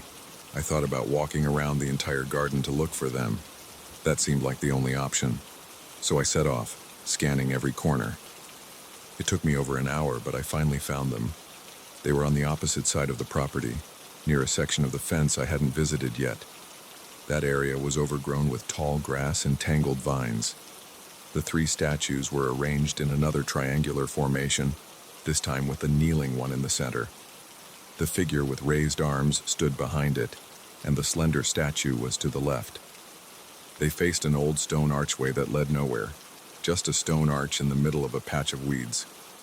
I stood there, breathing heavily, with my knees feeling weak. My nose ran from the cold, and I wiped it with the back of my hand. I wanted a logical explanation, but I couldn't find one. I approached the statues and circled around them. I checked the ground for wheel marks or any sign that heavy equipment had been here. I saw faint footprints again, but nothing else that made sense. I called out, "Hello? Is anyone here?" My voice sounded thin in the cold air. No one answered. I felt small sounds around me, the rustle of wind, the creaking of branches. The statues looked solid and unmovable, yet they had somehow made their way across the property overnight. My palms were sweaty, and my heart pounded. I thought about the old sculptor, Elias Redmond, and his claim that he could channel energies. My eyes darted from statue to statue, looking for any crack or hinge or trick. They were just stone. A surge of anger shot through me. I felt stupid, like I was being toyed with. I checked my phone and considered calling the caretaker to demand an explanation. But I knew he wouldn't have done this by himself, especially not in the middle of the night. And if someone had snuck in, why would they rearrange statues instead of stealing something or leaving obvious damage? I looked at the fence line. It was tall, and some parts had barbed wire on top. Sneaking in and out with 3 large statues seemed impossible. My breathing turned shallow, and my vision felt tight. I walked up to the statue with raised arms and put my hands on its shoulders. The stone felt freezing against my palms. I tried to shake it, but it barely budged. I let out a grunt of frustration. Then I stepped back, scanning the area again. The archway loomed there, covered in vines.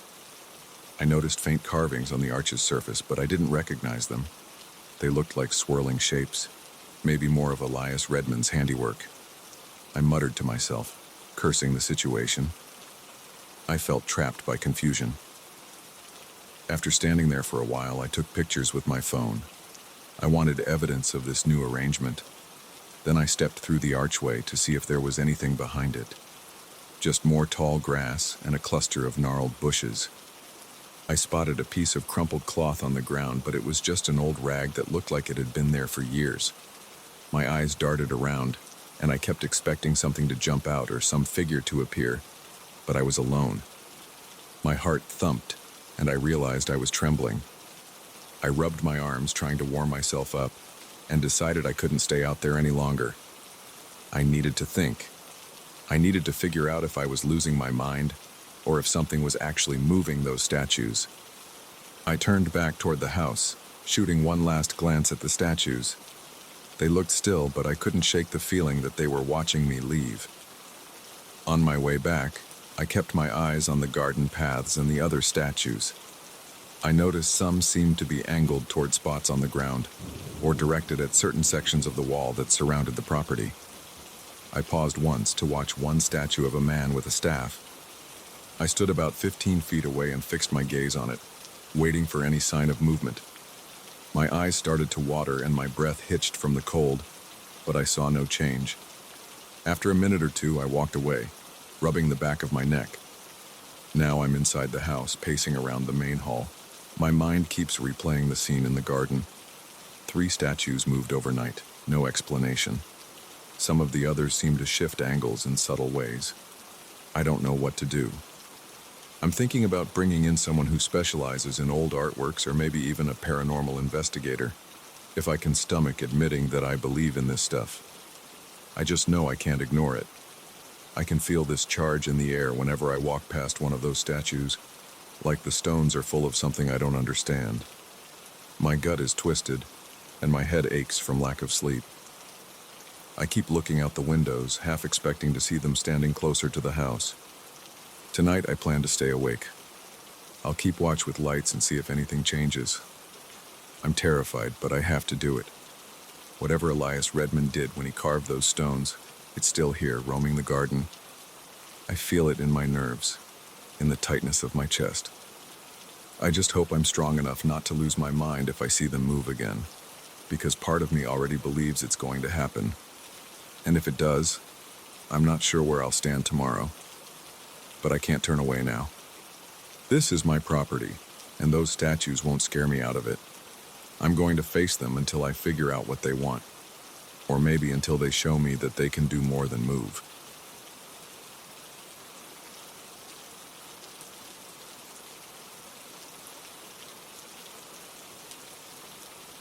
I picked up an antique mirror last month because it looked interesting and the price was right. I didn't expect it to shake up my life. I'm not someone who believes in strange stuff. I usually ignore weird stories. But this mirror changed that. It felt off the moment I brought it home. Now I'm stuck with reflections that don't match reality, strange shapes lurking at the edges of the glass, and an apartment that doesn't feel like it's just mine anymore. I found out the mirror has a history tied to other dimensions, and I'm pretty sure something is trying to get through. I want to explain what happened, step by step, because I still can't make sense of it. I live alone in a small apartment on the 3rd floor of an old building. The place has these creaking floorboards in the hallway and walls that have that old plaster look. There's a sense of history in every corner. Sometimes I think about the people who lived here before, but I never felt unsettled until I brought in that mirror. I bought it at a flea market on a Sunday morning. I was there to check out vinyl records and maybe some cheap furniture. I ended up noticing a dull silver frame resting against a stack of boxes. The frame had these small engravings on it. They looked like random swirl patterns. The glass was a bit cloudy. It wasn't cracked or broken, just old. The seller told me it was from an estate sale and he offered it for next to nothing. I figured it might look cool on my living room wall, so I handed over the cash. I remember he smirked in a weird way, but I didn't think about it much at the time. When I got home, I propped the mirror against the living room wall. The rest of the day, I sat around watching TV. At some point, I glanced at the mirror, and I felt like something was off about my reflection. The colors in the glass were slightly duller. My face looked a bit distorted. I thought maybe the mirror was warped from age. I shrugged it off and went back to my show. That night, I carried the mirror into my bedroom. I had an empty spot on the wall next to my closet, and I thought it might be a good place for it. I hung it up with some nails and made sure it was level. I stepped back to admire it. It made the room look a bit bigger, even though I couldn't see perfectly through the old glass. Nothing else happened that night. The next morning, I woke up feeling a slight chill, even though the heater was on. I glanced over at the mirror. The reflection of my bed was there, but I swear the bedspread color looked washed out, like the color was drained. I walked closer. I tapped on the glass. It felt solid. I touched the frame. There was a faint vibration, almost like a low hum. I rested my ear against it. I couldn't hear anything specific, it just felt like static. My heart started beating faster. I was more curious than scared at that point, so I just shook my head and decided I was still half asleep. Over the next few days, I started noticing odd reflections in different parts of the apartment. I moved the mirror to the living room so I could see my couch and TV in the reflection. One night, I was playing a game on my console and I glanced over at the mirror. My reflection in the mirror didn't match my actual posture on the couch. In the mirror, I looked like I was leaning forward, but in reality, I was leaning back. My eyes locked onto the glass. I tried to move my arm. In the mirror, the movement came a second later, like a delayed video feed. I felt my chest tighten. My breathing got shallow. I whispered something to myself. I think I said, "What the hell?" I stared, and after a moment it seemed to sync up again. I got up and walked over to the mirror, put my hand on it and pressed lightly. It was cool to the touch. I tried to see if maybe there was some weird lighting or angle, but nothing made sense. That same night I heard soft scraping sounds. They came from the direction of the mirror. It was like fingernails on a window, but very faint. I muted the TV. I could still hear it. It stopped when I got close to the mirror. My pulse was pounding. I felt the back of my neck tingling. I remember saying out loud, "Is someone there?" I was talking to a mirror. I felt a little stupid, but I couldn't ignore the chills in my arms. The scraping didn't start again that night, so I convinced myself I had imagined it. The next day I went to work. The whole time I kept thinking about that mirror. I asked a coworker if they'd ever owned an old mirror. They laughed and said no, and we moved on to other topics. After work, I passed by a local antique shop. I decided to go in and ask about old mirrors. The owner was reorganizing some shelves. I explained I had a vintage mirror with swirl patterns on the frame. She started asking me questions about any markings or stamps. I described the patterns. She paused and told me she had heard rumors about certain mirrors that were believed to be gateways to other worlds. She said it like a fact, not like a joke. My stomach felt uneasy. She mentioned some collectors would seek them out, hoping to make contact with parallel realities. I tried not to show I was scared. I shrugged and thanked her for the info. But on the walk home, my mind wouldn't stop spinning. That evening, I decided to test the mirror a bit. I set up my phone to record the reflection while I stood off to the side. I wanted to see if anything happened when I wasn't looking directly at it. I left the recording for about an hour while I did laundry. When I came back, I played the footage. Most of the time, it was just an empty room reflected in the mirror. But about 20 minutes in, I saw a blur pass across the glass. It looked like a shape, maybe a person, but there was no one in the living room. My heart pounded. I rewound it and watched again. The shape was quick. It almost looked like it was leaning forward, staring out of the mirror. Then it was gone. I felt sweat on my forehead. I paced around the living room. My mouth was dry. I didn't know what to do. I thought about throwing the mirror out, but I also wanted to understand it. I tried sleeping that night, but every small noise made me jump. The mirror was in the living room, but I swear I felt like it was watching me even from there. My bed felt uncomfortable, and the blankets made me sweat. Around 2 a.m., I walked into the living room. I turned on the lamp. The mirror was sitting on the wall, reflecting the faint glow of the lamp. I stepped closer and looked. My reflection was normal, but the background behind me looked slightly different. It had a weird haze. I turned around to check if something was there. The room behind me looked fine. I faced the mirror again, and that haze was still in the reflection. I reached out with my hand. My fingertips got close to the glass. The reflection of my hand looked a bit bent, like a funhouse mirror effect. I felt goosebumps on my arms. At that point, I decided I needed more information. I started digging online for anything about old mirrors with swirl patterns. Most of what I found was nonsense or horror stories. But I did find a forum where people discussed dimensional mirrors. Some people claimed they were used in rituals or experiments. Others said they were just illusions. One person posted about experiencing time delays in the reflection, which reminded me of what happened with my couch incident. My head was throbbing from all the reading, and I realized I'd been at the computer for hours. A few days later, I tried to ignore the mirror. I left it where it was, but avoided looking at it. My daily routine became tense. Whenever I walked by, I caught glimpses of shapes that weren't in the room. I kept hearing little tapping sounds at night.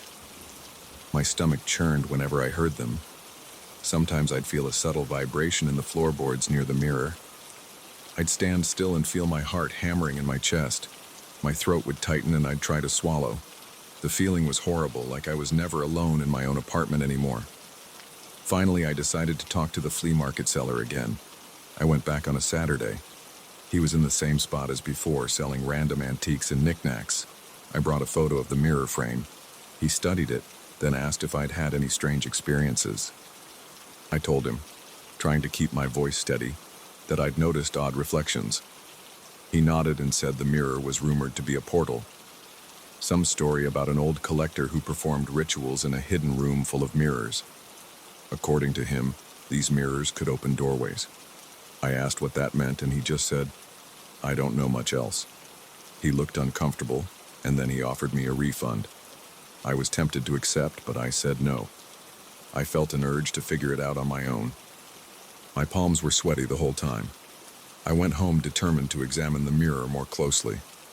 I put on a pair of latex gloves, not sure why, but I didn't want to touch the frame with my bare hands. I inspected every engraving. Some looked like random lines, but others seemed to form symbols. I placed my ear against different parts of the frame. I heard a faint buzzing. My heart started racing. I used a flashlight to check the backing, expecting to see some kind of hidden panel. The back was just old wood. I ended up sitting on the floor staring at the glass. My reflection stared back, but I noticed the corners of the reflection didn't match the corners of my living room. It was like the reflection extended beyond the actual edges of my apartment. I couldn't see anything clearly, just shadows at the sides. I felt pressure in my chest, like I couldn't breathe right. Later that night I tried to sleep but woke up around 3 a.m. because my living room lights turned on by themselves. I stumbled out of bed and found the lamp shining. The switch was flipped up. My pulse pounded in my temples. I never leave that lamp on. I checked the mirror. In the reflection, I noticed a faint outline of a figure standing near the window. I spun around and no one was there. I could see my breath in the air even though the room wasn't cold. My arms were shaking. My mind felt stuck between fear and confusion. I crept closer to the mirror. The reflection figure faded. The reflection of the window went back to normal. I couldn't stop my legs from trembling. My body felt weak and tense all at once. I wanted the mirror gone, but my curiosity was stronger. I decided to cover it with a thick blanket. I grabbed an old quilt from the closet. The moment I draped it over the frame, I felt a slight shift in the air, like pressure changing before a storm. The environment got quiet. I stood there breathing heavily, trying to calm down. I felt more at ease with the mirror covered. I considered leaving it like that and never touching it again. But I couldn't. The thought of that hidden shape or presence behind the blanket gnawed at me. I spent the next day reading about ways to break any connection or seal a mirror's gateway. I'm not someone who believes in that stuff, but I was desperate. I found all kinds of advice, from smearing salt water on the glass to placing reflective objects in front of it. Most of it sounded silly. That evening, I did try wiping the mirror with salt water. It left streaks on the glass, but I didn't feel any dramatic difference. I kept it covered when not in use. A few times I caught myself listening for those faint noises at night. Some nights, I heard tapping under the blanket. Other nights, there was nothing. My gut twisted whenever I heard the tapping. It reminded me that something was there, I started feeling like I was being observed, even when I was in the kitchen. I kept looking over my shoulder at the living room doorway. My posture got tense, and my shoulders ached from constantly being on edge. I'd sweat through my t-shirt even if the room was cool. I contacted the antique shop owner again and asked if she could examine the mirror in person. She agreed, but she seemed hesitant. She came over one afternoon. I uncovered the mirror and turned on all the lights. She walked around it and ran her fingers along the frame. Then she stood in front of it, looking at her own reflection. After a while, she said she felt a strange pull, like the mirror had some kind of energy. I wanted a clearer explanation, but she didn't have one. She suggested I either keep it covered or find someone who specializes in these objects. I felt my throat constrict because that sounded too unreal, but I didn't argue. Now I live day to day with the mirror. It's still in my living room, covered most of the time. Sometimes I lift the blanket just to see if anything has changed. I still catch odd movements that don't match the room. I sometimes hear that faint scraping sound at night, or I see a quick shadow pass over the glass. It still makes my stomach churn. My hands still shake a bit when I uncover it. But I can't bring myself to get rid of it yet. I keep thinking there's a reason it ended up with me. Part of me wants to push it to the side, sell it off, or smash it to pieces. But a stronger part of me wants to know what's really behind that glass. I haven't let anyone else in my apartment see it since the antique shop owner came by. I don't want to freak out any friends. When people visit, I keep the blanket over it and say it's just some broken mirror I'm planning to discard. Sometimes they ask questions, but I just shrug and change the subject. Late at night, though, I feel like something behind that glass is aware of me. I catch myself looking at the covered shape, half expecting to see the blanket shift on its own.